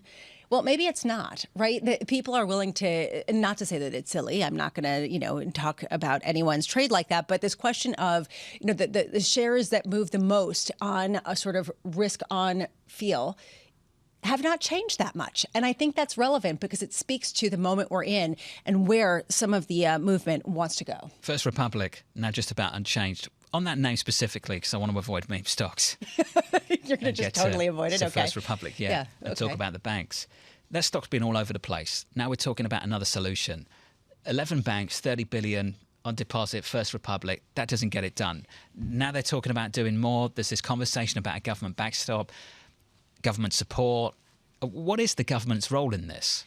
It's a great question, especially because you do have banks also involved. So why are they involved? What are they looking for from the government? How much is it to stem some of the potential illiquidity in their asset pools that they have that were really underwritten during a time of much lower interest rates? There's also a bigger point here, which is that the banking industry is built on trust. We've talked about this many times before. If you have a bank that is talking about strategic options going forward, that in and of itself is not the greatest thing to shore up confidence. So Agreed. How do you get some sort of stability without that strategic option being executed on? Certainly the tone of things over the last couple of days better outside of that one bank, and we'll see if that continues. If it continues, though, what does that mean for monetary policy? We'll talk 50 all over again. I know, I love that. I love that comment of yours. It's ridiculous. If we find a banking solution, are we back to where we were 2 weeks ago, which is a conversation about no landing and all of the above? Or have things really changed? I would argue no. I would argue that this has materially changed the outlook, not because there's some systemic banking crisis, but because the cost of capital has gone up materially for some of these banks. Suddenly, the deposit outflows are coming into the fore, and there is a restriction on the amount of capital that some of these smaller and regional banks that account for so much of the credit creation have to lend out and to generate some of the growth that it has in the majority of people out there, I think, coalescing around that view for sure in the last week or so. We get lucky. We get to catch up with Bob Michael twice in a week. Once on a Sunday evening. And this is more normal, Bob. Good morning to you from JP Morgan Asset Management. Bob, Mike McKee messaged me earlier and he wanted to know, one, is Bob Michael on today? And two, what does Bob want me to ask in the news conference? What is it today, Bob? Well, I think he's got to ask that the Fed was set up, the Federal Reserve Act of 1913 was designed to prevent a run on banks. So they must have seen this. They must have seen the depositor outflows. Are they seeing anything else that worries them, and what is that? And I think there are things in the commercial property market, there are things in the bank loan market where the resets have doubled and tripled what borrowers are paying. So there's still a lot out there. So, Bob, how do they parse a message that goes from we want credit conditions to tighten to, oh, my goodness, it's not a financial crisis, but things are tightening too quickly? How do they parse that line to a market that doesn't like nuance? They don't need to, Lisa. They've told us they're data dependent. Look at the data. They've won. They don't need to pile on. Look at inflation. If you look at month-to-date 10-year tips, they're down 30 basis points to 2.1%. Inflation expectations are coming down. Look at the University of Michigan consumer sentiment one-year inflation expectations, they're down the most in 2 years. That's pre when they started to hike rates. They're at 3.8%. And then if you go back to the charter they were set up to prevent a run on banks, well, they pushed it to the point where they had to step in and stop a run on banks. So they've achieved the maximum pressure they needed to bring inflation down. It's happening. It's in the data. You pause and you wait. Then how do you make sense, Bob, if they probably saw the outflows from depositors from some of these banks before that speech, that testimony from Jay Powell, where he opened the door to a 50 basis point rate hike? How do they signal that the scenario has changed so dramatically in 2 weeks, given that a lot of what you're talking about, the winning of their war, would have been won before what we saw with Silicon Valley Bank? Honestly, it really doesn't matter. These are the long and variable impacts. They're already catching up to the economy. We're seeing it. They're starting to bite hard. What's going to happen over the next 3 to 6 months? Let's wait and see what happens. For sure, we've looked at every time the Fed has stopped hiking rates. On average, it's been about 13 months to recession. So they could stop here, and then let's see what happens over the next year. We think with quantitative tightening, it actually pulls that forward into the end of this year. So, Bob, at the start of the year when credit was ripping, high yield was doing really well, you resisted the urge to pile in as well. So I'd be interested to know what you've actually been doing over the last couple of weeks as things have started to go the other way and you weren't on the wrong side of the trade, so to speak. Bob, what did you do? I'm holding on to our conservative position where we've had hedges in the CDX market. You're going to have to pry them out of my dying hands. This is the start. This is not the end. So let's talk about spread levels. So spread right now is at 480. Was as tight as about 390 a number of weeks ago. Can you just talk me through, Bob, levels? You and I have talked about this before, but the basic argument goes something like this. It's a higher quality index. It won't gap wider in the way that it has done in recessions previously. Bob, you've pushed back against that notion. Why? Yes, because I've lived through every other cycle in the high yield market. People forget this market isn't 100 years old. It's just over 30 years old. And you hear that same story all the time. This time it's different. But the problem is that fear always replaces greed. People are scrambling for up in quality. We've seen in the last week, you don't know where the problems are going to happen. So you just try to de-risk. Every single time high yield goes to a minimum credit spread of 800 basis points over. I think we're easily on track for that. I know last time I was on Sunday, I think it was the evening, we talked a little bit about non-bank lenders, which are us in the market. So we're already starting to hear from our clients that they want to know what we hold in their portfolios. They're asking all their managers. So we're going to start tightening credit conditions ourselves just because our clients don't want us to take the kinds of risks that they were comfortable a year or so ago. That's not just us. It's every manager, it's in the public markets, and it's for sure in the private markets. So, Bob, how much has that accelerated over the past 2 weeks? And John asked me earlier, even if this issue with some of the medium-sized businesses, medium-sized banks rather, is resolved, and we do get some sort of backstop that staves off some sort of contagion risk or any of these concerns, how much have credit conditions tightened over the past 2 weeks anyway that will be persistent?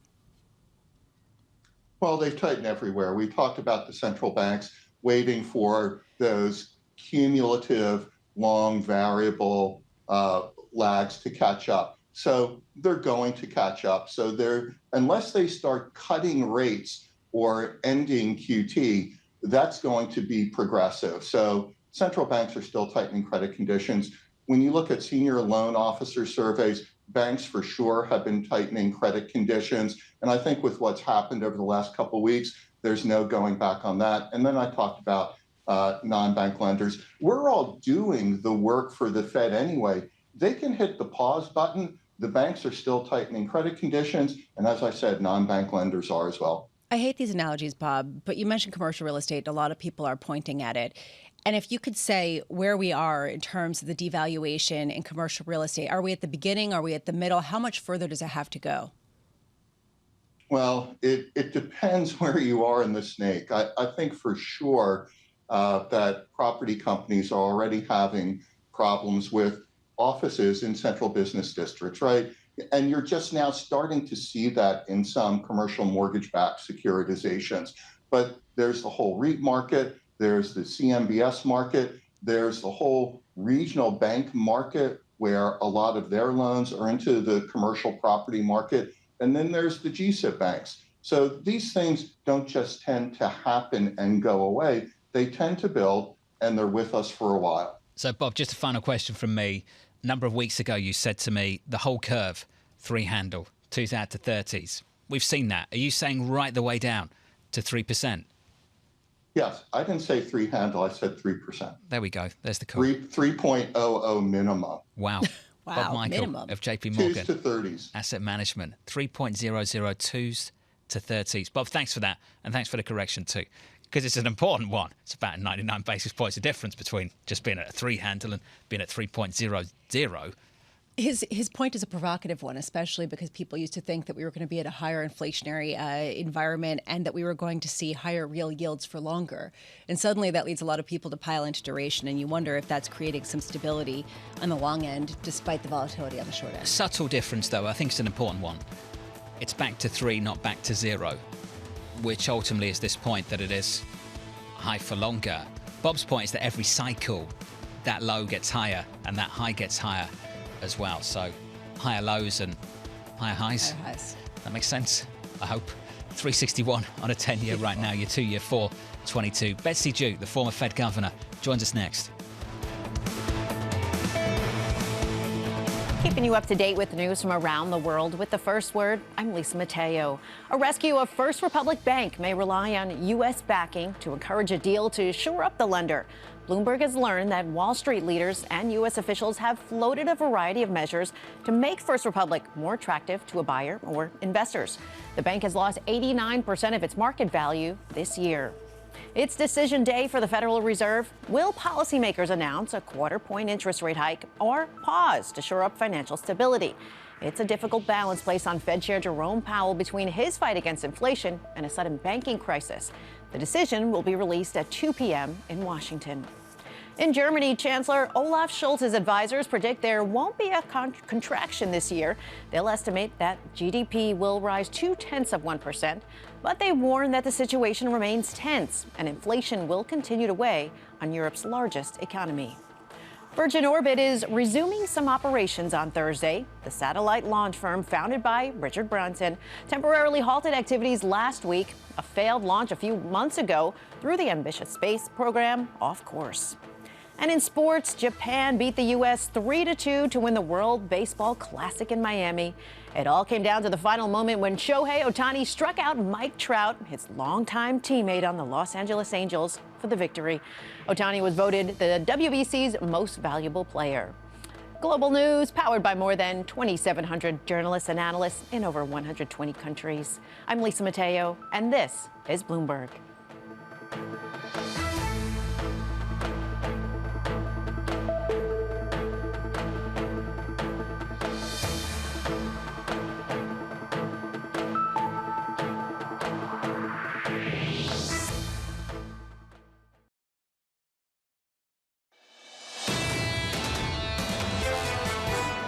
If it is a dovish hike the way it seems to be building as a consensus, I think the market takes that as risk on to a certain degree. If they do a dovish hike, you get really comfortable that they're going to be done hiking sometime within the next 6 to 12 weeks at the most. Marvin Lowe there of State Street going into this Fed decision a little bit later on this afternoon, about 6 hours away from that decision down in Washington, D.C. Equity futures right now on the S&P 500, almost totally unchanged on the S&P. Yields going nowhere to 361.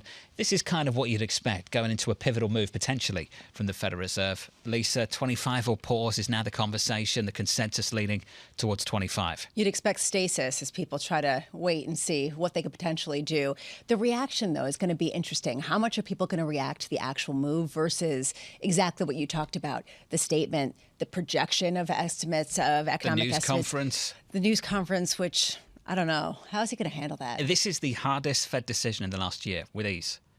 It's just the hardest. I'm not even sure anything comes close to this in the last 12 months. Especially because there will be questions not only about monetary policy, but also about oversight and how much they really have their handle on potential risks building in other regional banks. If you think this moment is delicate, imagine turning up to the Federal Reserve in August 2008. That was Betsy Duke, the former Fed governor. Betsy joins us right now. Betsy, can we start there? Can you describe what that was like, starting on the Federal Reserve in August 2008? So it was August 2008. I was sworn in about 30 minutes before my first FOMC meeting, which was the last normal FOMC meeting there ever was. And after my second FOMC meeting, we went into the chairman's office and voted to lend $85 billion to AIG. So That's how I started my Fed career. Well, Betsy, can you tell me how different this moment is relative to what you went through all those years ago? It's different, but it's the same. The Fed's job stays the Fed's job, regardless of what the current events are, whatever the crisis of the day. The Fed has to keep its eye on what its job actually is. Well, let's talk about what its job actually is. There are dual mandates. One of them is inflation. That is the first and foremost one, but it's also oversight. How much has the lack of supervision over certain banks complicated their role right now? I think supervision has been a complicated factor. And I think it's supervision, not regulation. Those terms are often used interchangeably, but regulation applies to the rules of the road, if you were. Supervision is being in the banks, paying attention to what's happening at each individual banks, not to banks as a whole. And that's where it seems to me that the problem lies. And this raises a question about how much signal there is from a Federal Reserve, where the chair went before Congress and really opened the door to a 50 basis point rate hike just days before a collapse of one of the biggest banks going back to the financial crisis.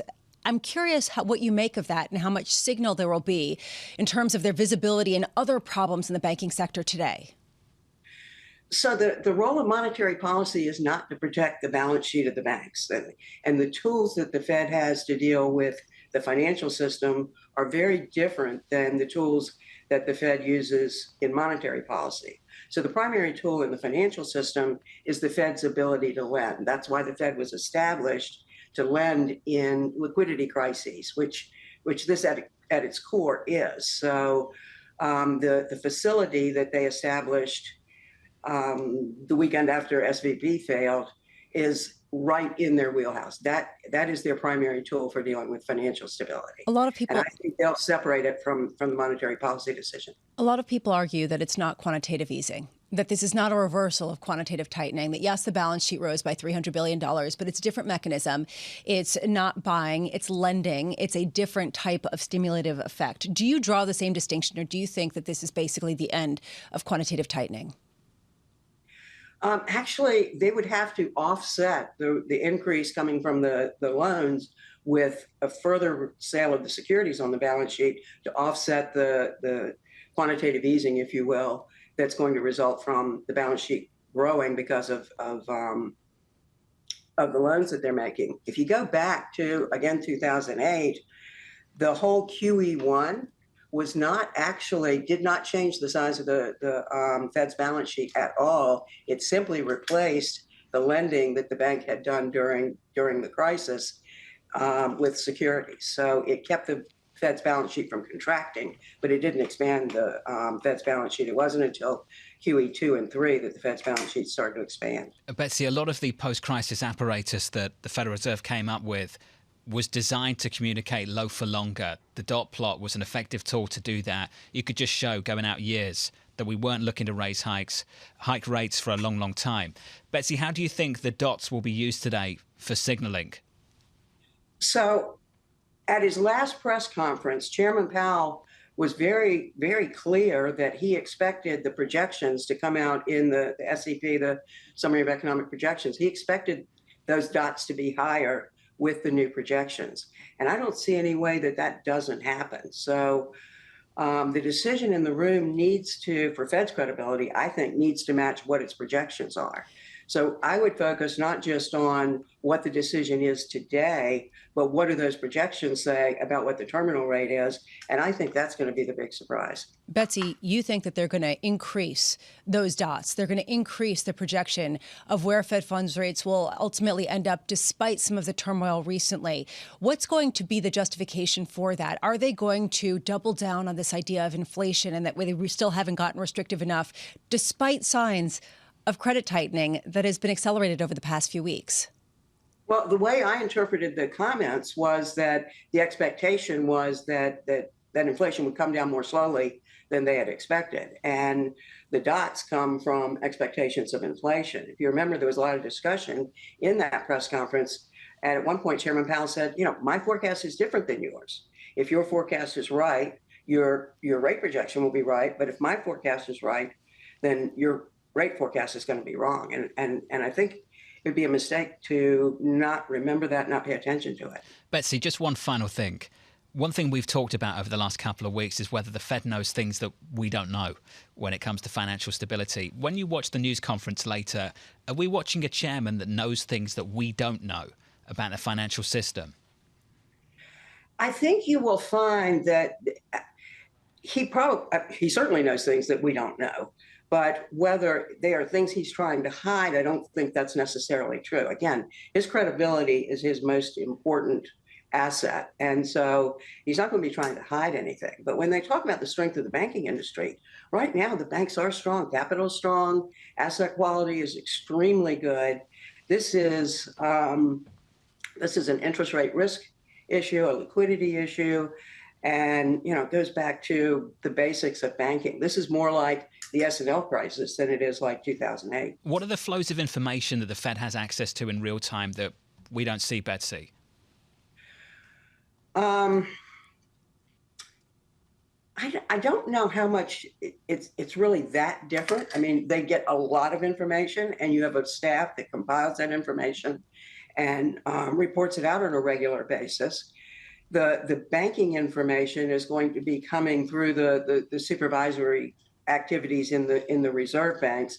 And my guess is right now that the supervisors are in every bank looking to see what the liquidity risk management looks like, what does the interest rate risk management look like, and what does the capital look like? Because you can plug a temporary liquidity hole with the borrowing that the Fed's doing, and that will keep banks from having to sell the securities that they own. But if those deposits are gone forever, if there's a shift in the industry from the smaller banks to the larger banks, and it remains permanent, then that's a problem for the smaller bank portion of the industry. Betsy, this was wonderful. I'd love to do this again ahead of the next Fed decision. Thank you. All right. Betsy Duke, thank you, the former Fed governor. Joining us this morning, looking back to 2008 and maybe some differences, some similarities. I thought that she was brilliant there, and it was really interesting to hear her insight. And what she said there, that the biggest surprise might be in the projections of where the terminal rate ends up. And they might stick to their earlier comments, and that perhaps they just have a different view than the market. To me, that's pretty significant stuff. That's out of consensus. Let's Agreed. put it that way. But with a pretty informed view. Sure. Of the thinking of the Fed. We'll catch up with the former Fed vice chair a little bit later. Looking forward to get Rich Clarida's views on this as well. Alicia Levine of BNY Mellon's going to join us next. First Republic just distracted me just for a second, down about 8% this morning. Good morning to you.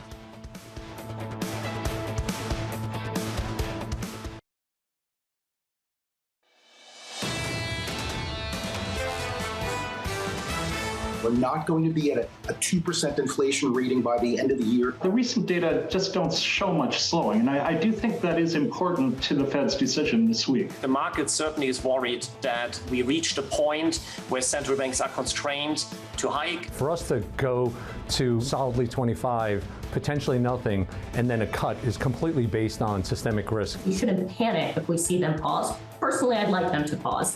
This is Bloomberg Surveillance with Tom Keene, Jonathan Ferro, and Lisa Abramowicz. 6 hours to go. The Fed decides. Chairman Powell in the spotlight, live from New York City this morning. Good morning, good morning. For our audience worldwide, this is Bloomberg Surveillance on TV and radio. Alongside Alicia Abramowicz, I'm Jonathan Ferro. Equity futures just about unchanged on the S&P 500. It sounds like a simple decision. It's 25 or pause. It is so much more complicated than that for this FOMC. We just heard from a former Fed governor that it's actually not going to matter 25 or pause. What's really going to matter is where they see the terminal rate. And if they increase that, what sort of counter consensus message does that send to a market that's already been in turmoil? And this is why it's so difficult today. It's not just about making the call 25 or pause. Got to get the statement right. There's a phrase in there, ongoing increases. Does that go? Got to get the forecast right, the press conference right, the tone of it. As for the forecast, 5.1% is the median dot for 23 in the projections right now. I think a lot of people out there at the moment, even if they're at a hike or a pause, they think things are going to stay unchanged for the median 23 dot.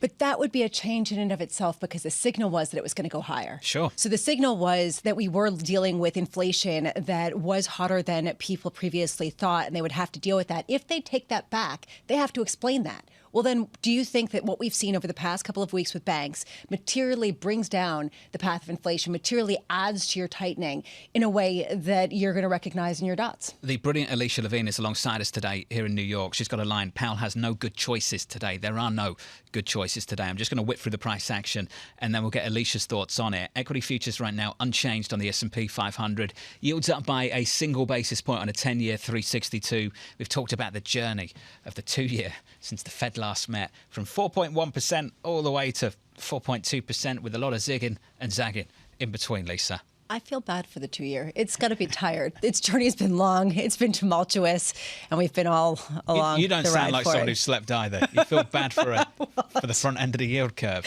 Look, you got to bear with us because we've all been up since for the past week and examining all of this. Well, it never ended, and we're dealing with head spinning realities, right? All of the complications you're just talking about parsing through, then try to give a market response to that, which always is wrong initially anyway, and it's always exactly what you don't think. So it's sort of, what's the point? Let's go back to bed. Alicia Levine joins us right now, the head of equities and capital markets advisor at BNY Mellon Wealth Management. Alicia, wonderful to catch up with you. Great to be here today. No good choices today. No good choices today. 25? We do 25 because the market is giving the Fed 25 in the pricing. And so in a sense, it's the easier decision. I'm not sure they should do 25 here because I think what happened in the last couple of weeks was possibly the beginning of a credit issue as smaller and medium banks start to withdraw on credit provision. But the Fed will go 25. And as you said, it's all in the messaging. And as we've seen, sometimes the messaging can be really complicated. I would look to Christine Lagarde, and I'd look to the inflation number in the UK this morning, as you were talking about earlier, as to signals of why we're going to do 25 today. And as to the dot plots, I think the dot plots pretty much stay on track here for those reasons. I think Christine Lagarde managed to message very well that they're keeping the two separate and can keep it separate. And I think that's what the Fed ultimately is going to do today as well. Let's take the headlines from Lagarde earlier. There's no trade-off between price and financial stability. We will not entertain trade-offs from the primary objective. What does that look like if Chairman Powell repeats exactly those same words later in the news conference? So I think you keep ongoing increases in the statement. Okay. If he keeps to that kind of, we're going to keep the two separate, and in your mind you need to keep this thing separate, then I think you keep the ongoing increases with the open-endedness. I don't think the dots change, but you do keep the ongoing increases. But being open to that the Fed has the tools necessary to deal with the financial stability issue. And those two things will be separate. In the end, as we've seen all over, inflation on the way down has not been linear. And I think opening up the dovishness that the market may want to see risks that other piece of it. And I think Lagarde really showed the way to how to capture this right here. So I would suspect that he's going to separate it as well. Now, did something actually happen in the real world 2 weeks ago with the banks? And I think the answer is yes, right? In the real world, credit contraction has likely accelerated.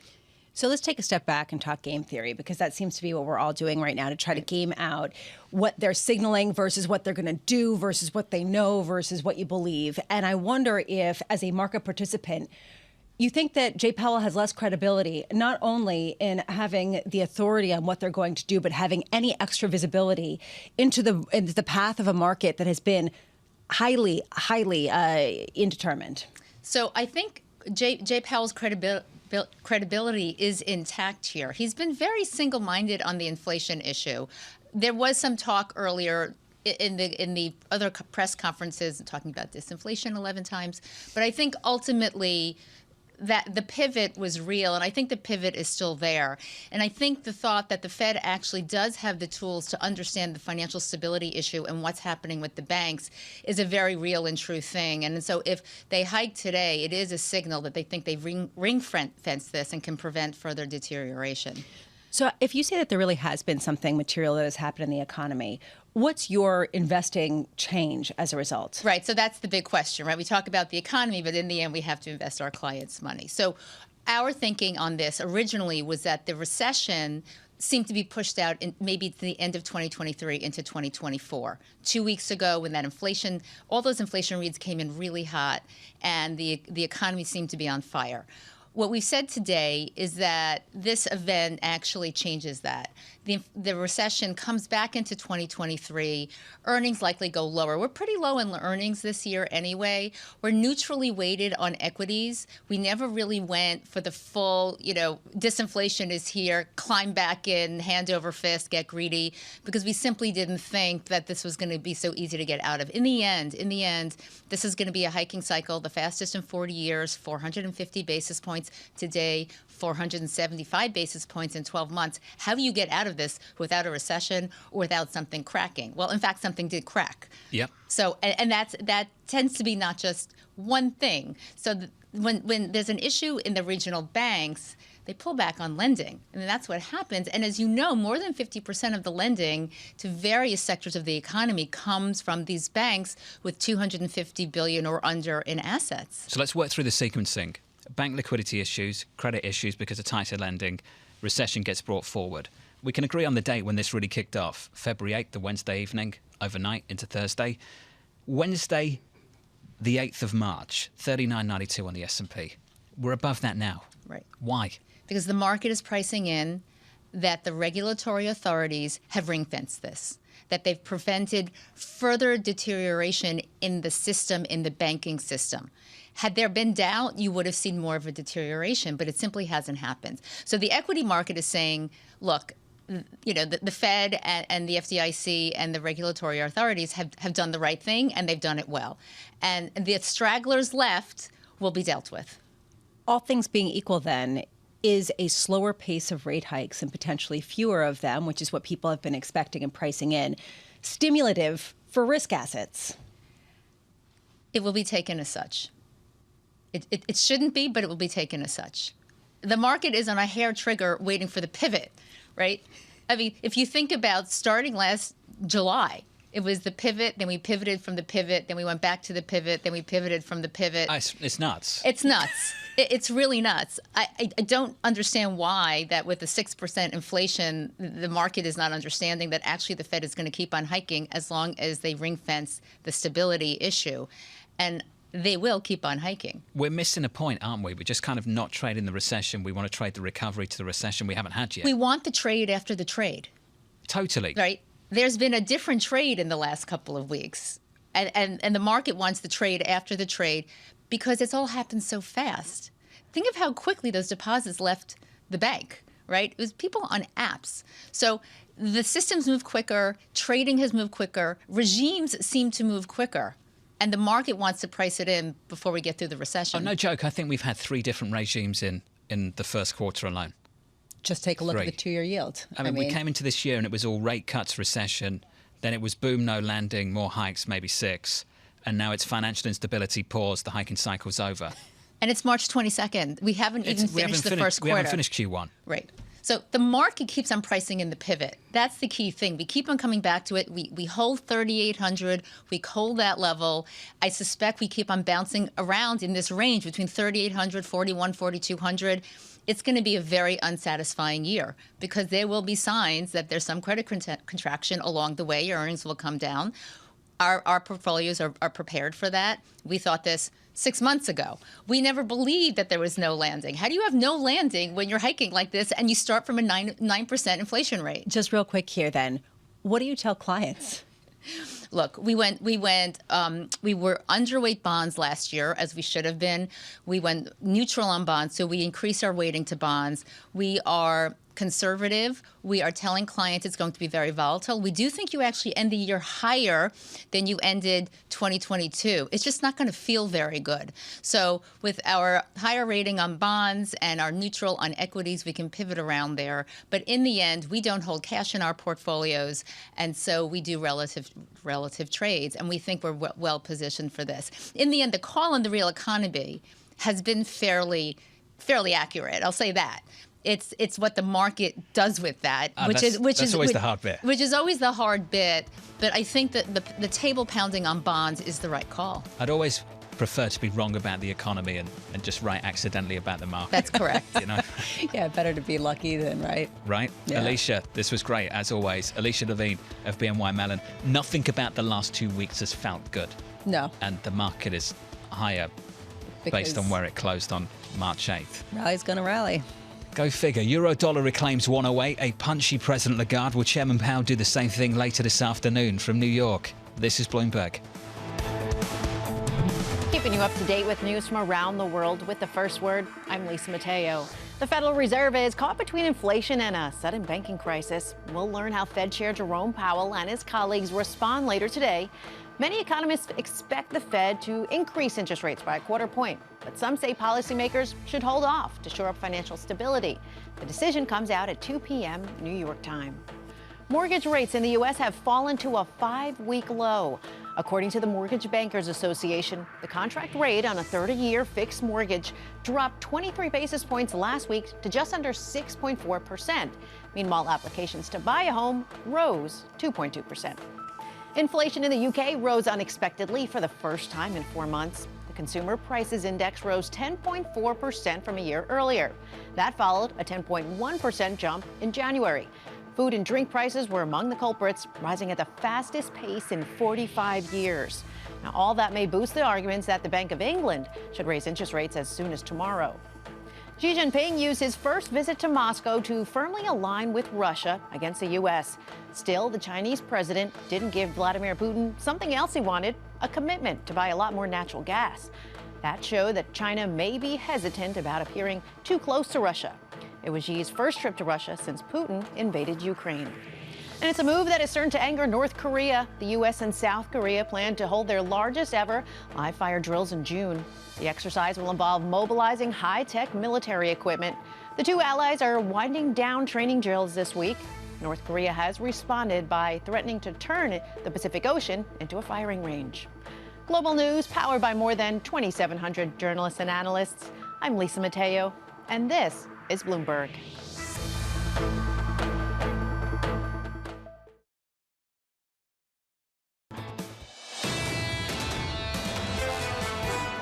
We don't believe that the no rate hike scenario implies the Fed knows something that we don't. I think to think that is probably just misguided. Frankly, 25 or pause doesn't really mean that much either way. It's what he says. The Fed is petrified. All right, okay. I could watch a Bramo promo all day. That makes Seriously, one of us. Absolutely love it. Julian Emmanuel there of Evercore a little bit earlier on. We're looking for a 25 basis point hike. That's the consensus view. Some people are looking for a pause. Goldman Sachs one, Wells Fargo another, NatWest, Credit Suisse making calls for a pause today. Other people say cut, including Nomura, a cut to 450. I mean, there's a call. That is a call that no one else really seems to agree with, but that is a call, and it really bakes in this expectation that we're going to see other bank failures in the small to medium-sized region. Basically, how many others out there are dealing with the same kind of liquidity mismatch? On a larger sense, does it matter? What if they hike rates and nobody cares? Because it really has to do with the projections and the press conference. There was some language that Marko Kolanovic of JP Morgan used earlier this week in the investment bank. He said, past the point of no return. Have we done that now? In the last 2 weeks? Have we gone past the point of no return? Or are we one solution away from talking about the things we were talking about 2 weeks ago, which is something I've raised repeatedly in the last couple of days, Lisa, because I don't know. You know where the consensus is right now. Alicia Levine sat there from BNY Mellon just 10 minutes ago, and if you're just tuning in, this is basically what she said. You get liquidity issues, they turn into tighter lending standards, that turns into credit issues, and then you bring the recession forward, and ultimately for that reason, she's not very constructive on equity markets right now. Which is the same kind of sentiment from Bob Michael over at JP Morgan Asset Management, saying even they are tightening credit conditions. They are the credit lenders, and they are definitely increasing the risk aversion. I do wonder, though, with headlines like what came out this morning, that mortgage rates fell to their lowest level in 5 weeks. On the flip side, when people start pricing out rate hikes and start pricing in cuts, how much does that ease on the margins in areas that were initially most affected by the rate hikes? I mean, these are sort of some of the dueling narratives, the dueling crosswinds that people are trying to parse through, and everybody has a different take on the implications. I would put the emphasis on the supply of credit in the next few weeks and not the price of it, given how difficult it might be to actually receive it regardless of the price. I think that's going to be the interesting part. And of course, I know there's some association between what the price is and what the supply is, but ultimately that's where I'd put the emphasis if we're talking about tighter lending standards. That's what it's going to come down to. That's a great point, especially because just recently there was a Federal Reserve survey that showed that the number of auto loan applications that were rejected rose to the highest levels going back to 2016, to 9%, more than 9%. This speaks to your point. Even if rates come down, people still aren't going to be taking them out, because what bank is going to want to extend that loan at a time when they've got much more constrained capital? That's going to be the difficult issue. Let's see how it plays out. I mean, this is literally 2 weeks old. 2 weeks old. Dan Iverson of PIMCO, I keep going back to that phrase, multi-month process. He said this is a multi-month process. Let's see how it plays out. This is how it's playing out in the markets right now. No drama at all in the equity market. Futures just about unchanged on the S&P, down by 0.06%, if that's anything to write home about. The Nasdaq, we're down about 0.2%, a bit softer there, but the Nasdaq's absolutely ripped. Last week, what a move. Last week up by almost 6%. In the bond market, we've covered this extensively, haven't we? This 2 years just been everywhere. It's up 7 basis points this morning to 423.54. The 10 years up a couple of basis points to 363. If we can finish on foreign exchange, just the lesson of this morning from Europe and the UK, the ECB President Christine Lagarde was just so punchy. We will not entertain trade-offs are the primary objective. I just can't imagine what the market would look like if Chairman Powell adopts that language in the news conference later.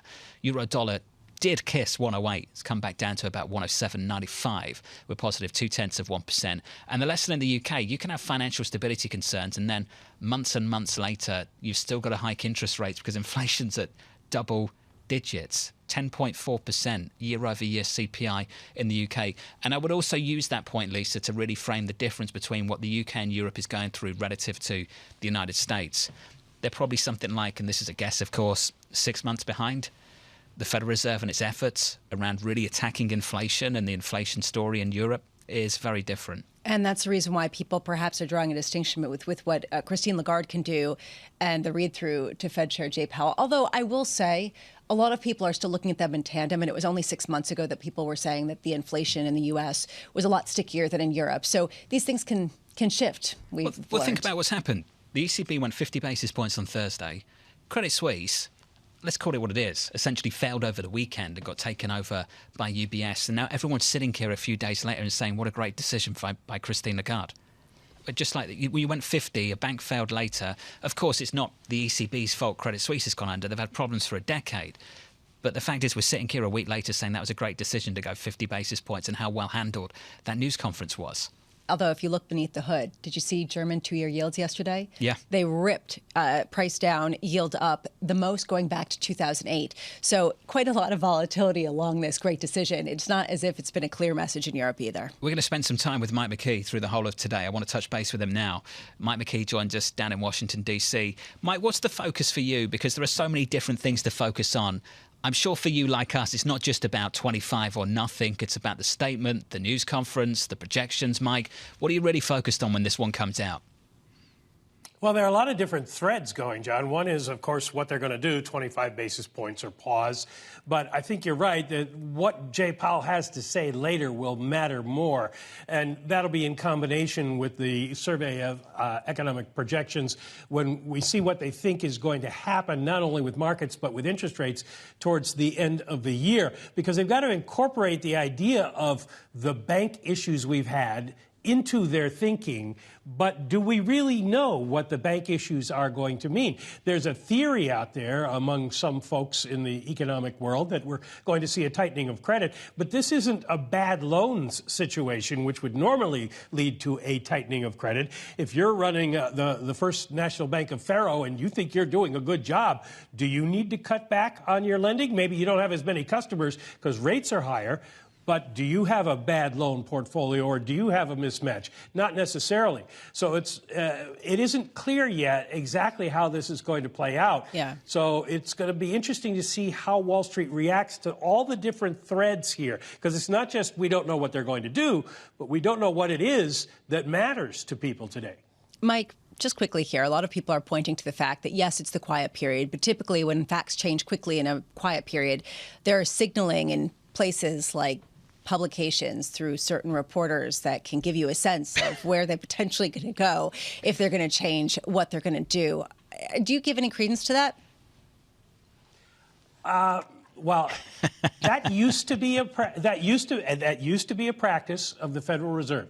They did it once before in this hiking cycle that first time in many, many years. We were laughing this morning that Governor Tim Reyes of the Wall Street Journal had not opined on what his views are going to be, which could mean that the Fed doesn't think it's important to let Wall Street know something, or the Fed doesn't have enough unanimity to let Wall Street know something. But I don't think they're going to do that on a completely regular basis. I think that's kind of overblown. Look, I think he's done a phenomenal job of covering the Federal Reserve. This is not about the journalist involved. No. Great access to sources, great pieces. I read them all the time. Me too. I do think on the other side, though, it's tremendously unfortunate for the Federal Reserve that they did do that and brought us to a place where we believe there is somehow signaling from a publication around rates in the quiet period. I don't think that's a good development at all.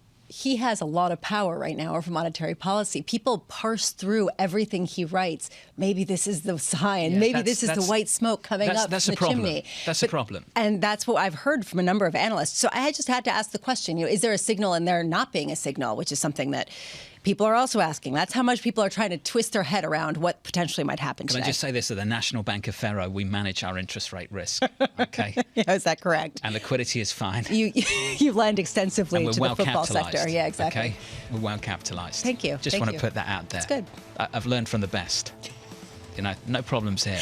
So who do you lend to? We're not reaching out to Lazard to talk about, strategic options. Strategic options. Good, I'm glad. Thank you for that plug. might be soon after this. Who knows? Jim Kern and Morgan Stanley in the next hour. Looking forward to that. Gershon Distenfeld as well. Sarah Malik, Matt Lazzetti. Great lineup. About 30 minutes away.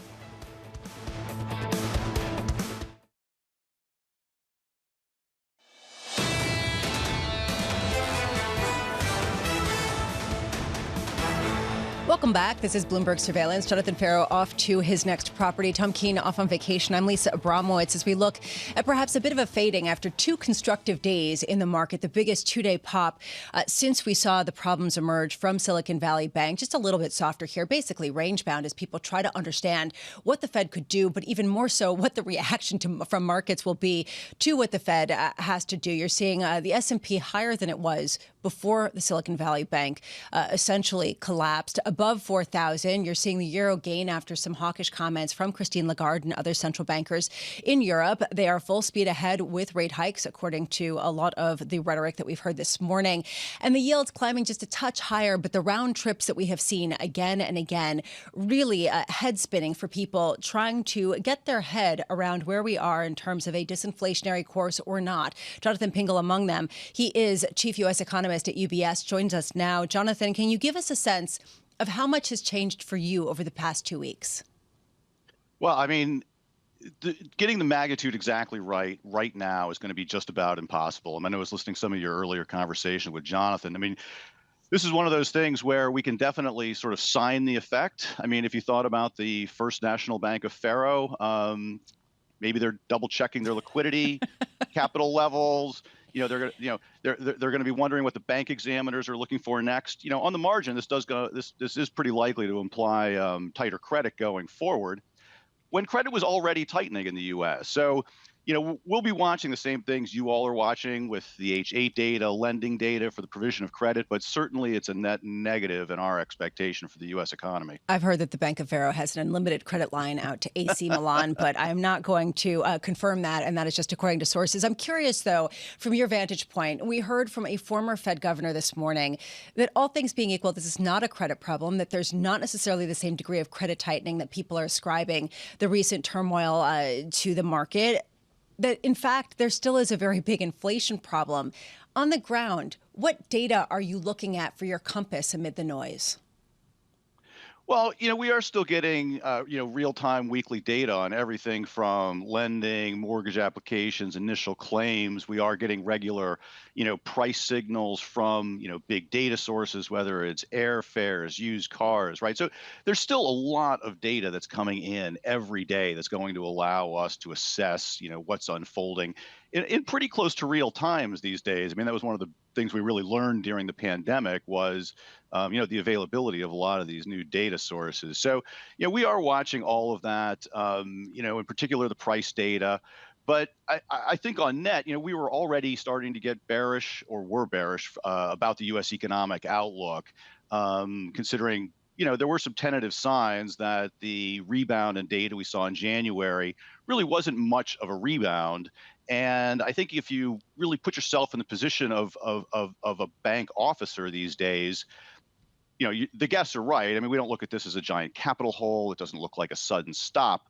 But on the margin, this does seem more likely to imply less provision of credit than more, and less credit impulse for the economy usually isn't very good for growth. Which raises also the issue of whether the Fed Chair Jay Powell recognizes this today.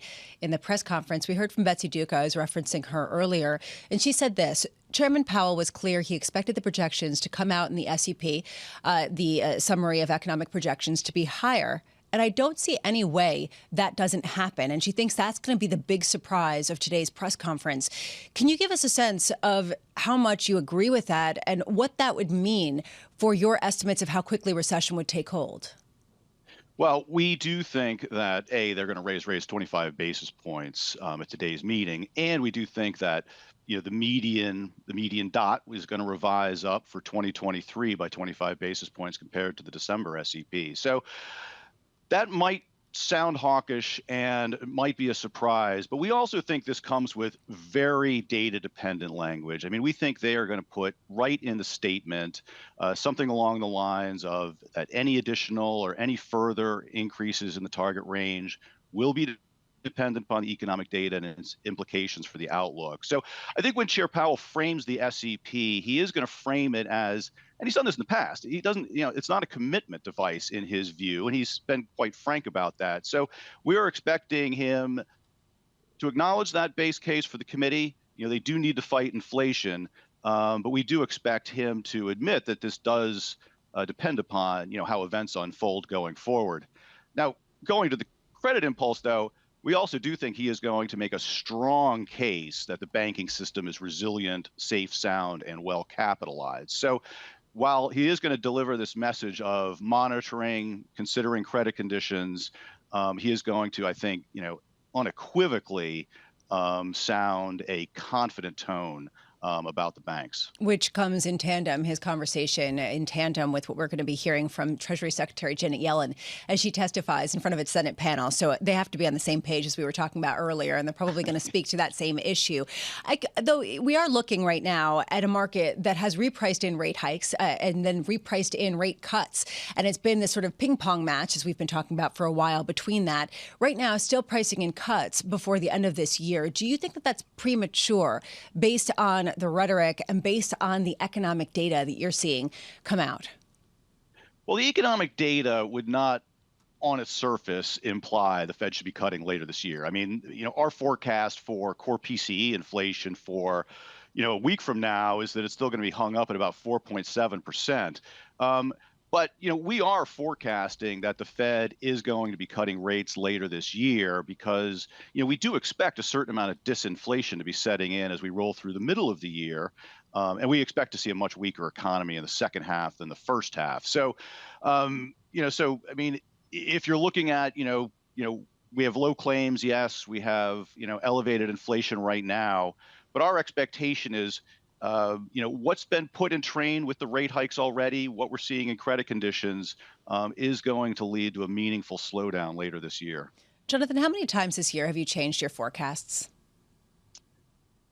We haven't changed it a whole lot since last November. The main thing we've changed in our forecast was taking on board the upside surprise in the January employment report, and we did have to nudge up our inflation projections in a report this week because of the incoming January, February data. But the broad contour of GDP and the slowdown expected in the second half of the year has really been pretty much the same since we made a pretty big overhaul in the projections back in November.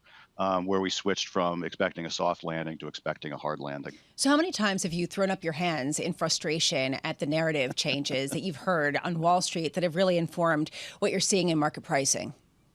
Well, throwing up my hands as opposed to, you go from times where you look like you're doing well to, the heaps of criticism being layered upon you. But the data is not going to go in a linear direction. I think for me, the big surprise was forecasting a 290,000 gain in the January employment report and then seeing 517 and falling out of my chair. But, been doing this a long time. High frequency forecasting is difficult. There are surprises along the way. But I do think if we think about the starting point of the U.S. economy, where the level of activity has been pushed up very high by the fiscal stimulus that's faded, we have undergone a very rapid monetary policy tightening cycle. And, we're getting to a point now in the labor market where there's sort of more and more signs that, hiring is kind of caught up with activity.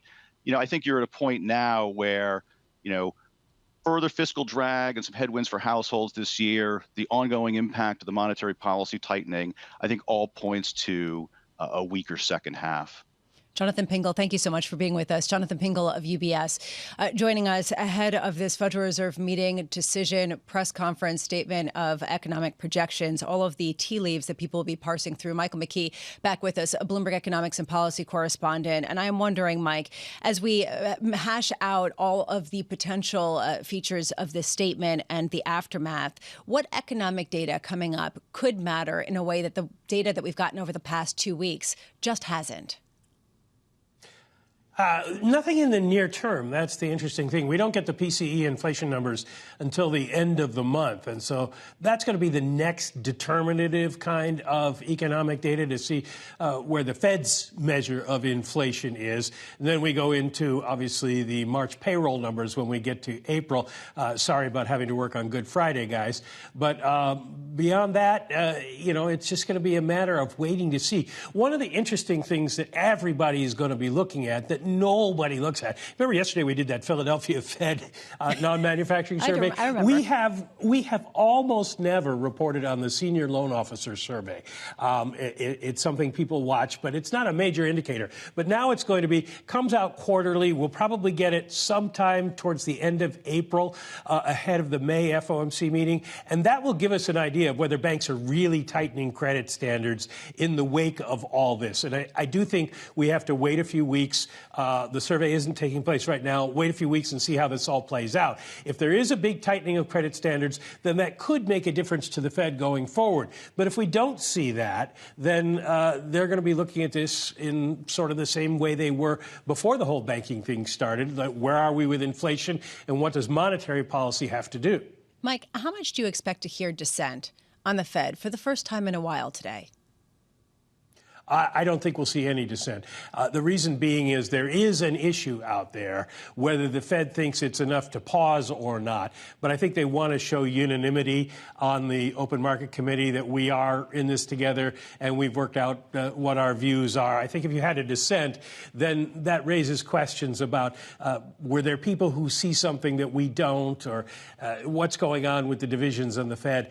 This isn't going to be a question of monetary policy, of whether inflation is going to be rising more, so we need to raise rates higher. It's going to be a question of bank safety, financial stability, and I don't think they want any divisions over that. Michael McKee, thank you so much down in Washington, D.C., ahead of that decision from the Federal Reserve and the press conference at 2:30 p.m. Right now in markets, we are seeing some stability. However, if you look under the hood, some signs that perhaps some of the unease isn't totally gone. We've been covering First Republic Bank for quite a while and the ups and downs.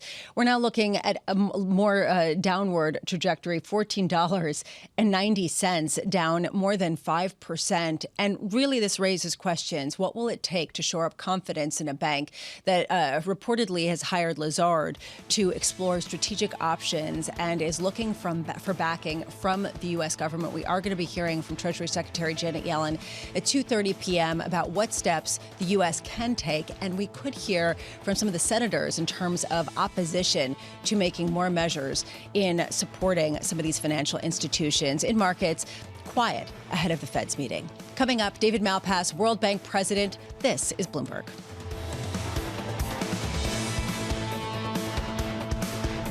Keeping you up to date with news from around the world with the First Word, I'm Lisa Mateo. A rescue of First Republic Bank may rely on U.S. backing to encourage a deal to shore up the lender. Bloomberg has learned that Wall Street leaders and U.S. officials have floated a variety of measures to make First Republic more attractive to a buyer or investors. The bank has lost 89% of its market value this year. It's decision day for the Federal Reserve. Will policymakers announce a quarter-point interest rate hike or pause to shore up some financial stability? It's a difficult balance placed on Fed Chair Jerome Powell between his fight against inflation and a sudden banking crisis. That decision will be released at 2 p.m. in Washington. The UK's antitrust watchdog will conduct an in-depth review of Broadcom's proposed $61 billion takeover of cloud computing company VMware. And that's unless the company offers solutions to deal with the agency's concerns. Regulators say the deal would likely lead to a substantial lessening of competition. Shares of GameStop are soaring in pre-market trading. The video game retailer reported a surprise fourth quarter profit, its first in 2 years. GameStop has struggled with profitability as the industry has moved away from discs to online downloads. One bright spot for the company has been its sales of physical collectibles. And in sports, Japan beat the U.S. 3-2 to win the World Baseball Classic in Miami. It all came down to the final moment when Shohei Ohtani struck out Mike Trout, his longtime teammate on the Los Angeles Angels, for that victory. Ohtani was voted the WBC's most valuable player. Global news powered by more than 2,700 journalists and analysts in over 120 countries. I'm Lisa Mateo, and this is Bloomberg.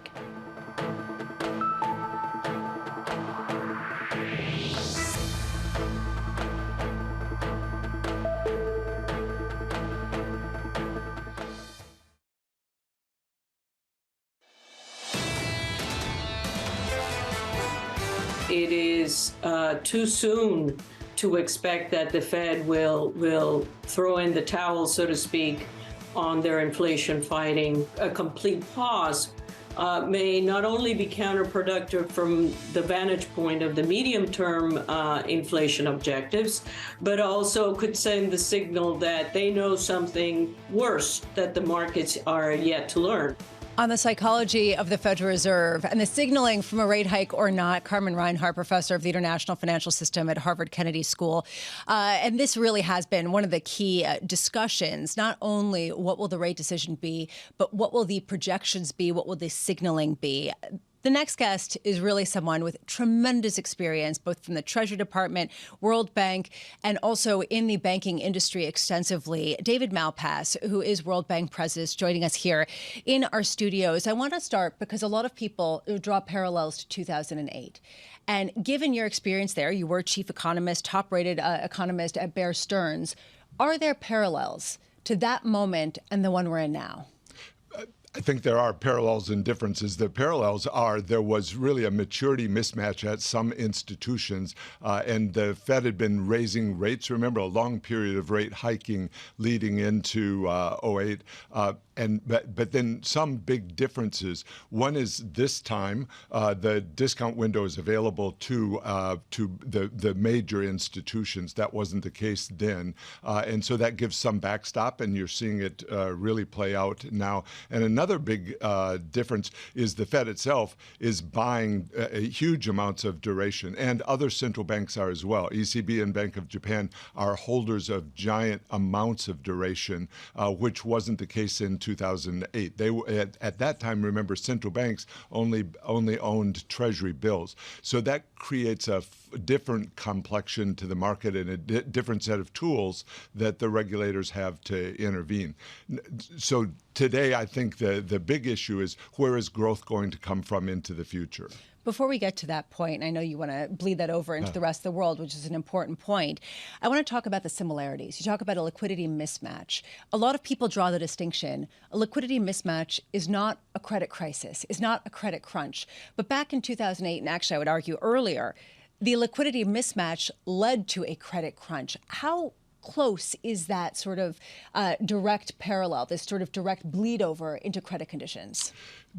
As interest rates are held down, which was the case in 04, 05, 06, and now in this current or over the last 10 years, then that causes asset prices to go up. So there's a workout period after that. So I think that's what we're in now. How do you adjust asset prices if yields are going to be much higher than what you thought 2 years ago or 1 year ago? And that's the challenge facing the market. How do you allocate the losses? I'm hoping that they don't go to the poor, to developing countries, and to average taxpayers. An issue is, if you've created all that asset price boom, can the losses be allocated back into the same markets? And that's a big challenge.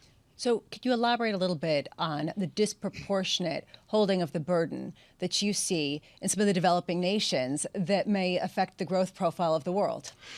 Over the last 10 years or so, there was this big concentration of wealth in a narrow group in the advanced economies. That was fueled by both the fiscal deficits, the huge run-up in the debts across the advanced economies, and also the central banks themselves buying duration. That supports asset prices. Long-term assets go up when there is a giant buyer, constant buyer of those assets. And so that leaves not enough capital elsewhere in the world. We've seen the slow growth in developing countries, in part because there's not good access to global capital markets. And now going forward, the challenge is a lot of the world's capital is going to be used by the advanced economies to keep rolling over the debt. So a big challenge for billions of people around the world is, where is there going to be available capital? They have this big population growth in many countries, and yet the capital goes to countries that have declining populations. So how much does that lower your projection for global growth? And how much has that lowered it even over the past couple of months?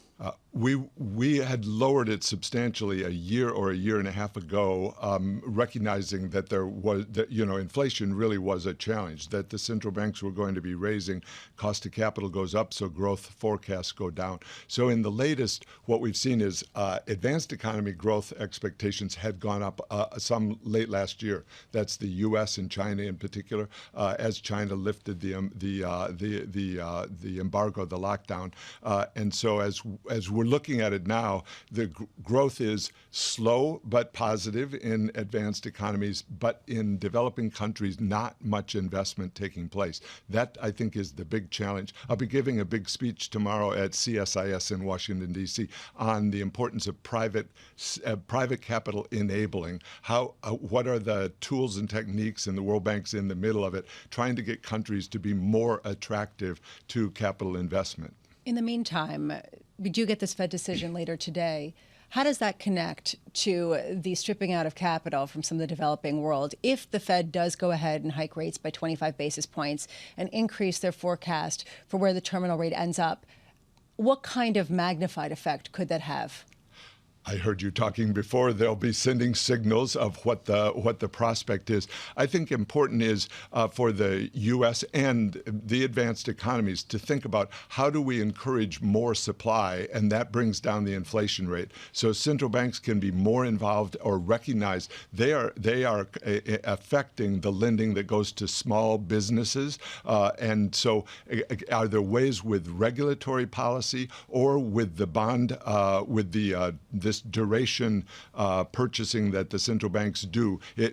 So my view is that when central banks buy duration, that actually ends up slowing growth on average. And if you look back over the last 10 years, there's been this anomaly that they're buying huge amounts of bonds, and yet you're not getting the growth rate that you expected from that. So going forward, I think there has to be a really deep dive into how do we get more growth and capital allocation worldwide. Until then, given that all things being equal, a lot of central banks are turning to the same playbook, and you're actually seeing the balance sheet re-expand in the U.S., how slow could global growth get? Yeah, I think it can be even a recession, and that's not off the table. The latest a global recession. You could have a global recession. We define that as when the growth rate isn't equivalent to the population growth rate. So you have people moving backward on average. That depends a lot on the advanced economies. The U.S. is by far the biggest economy, and so its growth rate matters. And so people are watching exactly what's going on in the loan officer survey, for example. There was just a reference to that on your show. That's an important one. Are banks lending, given that they see these difficulties? So all things being equal, are the chances of a global recession much greater today than they were 2 weeks ago? No, I would not say that. There was a recognition of individual bank problems. They were strongly dealt with by regulators. So the bigger issue, rather than looking at the near-term impact, I think we have to just stay with the idea of what's going to be done for the next 3-year growth rate of the world. How do you get out of this kind of trap of higher and higher interest rates? And I think the solution has to be more output. How do you get more services, more goods into the global markets in order to stop the inflation trend? Given that, what do you hope Jay Powell does today? No, he's the policymaker. You're like, thank goodness I don't have to do it. I'm sure he's going to send very strong signals. Well, I'm sure, and I'm sure people will read into them. Yeah. And why are you in New York? There's a big UN conference today on water. Water is really important. Clean water for people. It helps children grow to their full height, and it helps agriculture be able to produce. So big conference on that. And I'm also doing other events in New York. David Malpass, thank you so much for being with us. We really appreciate it. David Malpass, the president of the World Bank. A really interesting idea there with respect to some of the central banks holding duration and how that actually slows growth effectively in the rest of the world by reserving some of the assets and investment that would otherwise go to other places. Coming up at 1:30 p.m. on Bloomberg Television and Bloomberg Radio, Bloomberg Surveillance special, The Fed Decides. Jonathan and myself will be back here parsing through all of those smoke signals as we hear from Jerome Powell. We have some incredible commentators, including former Fed Vice Chair Rich Clarida, among many others. Right now, markets churning ahead of that decision, trying to understand exactly what to be looking for. Tell you the decision, still won't necessarily get you the market response. 2-year yields marginally higher after a whipsaw action. From New York, this is Bloomberg.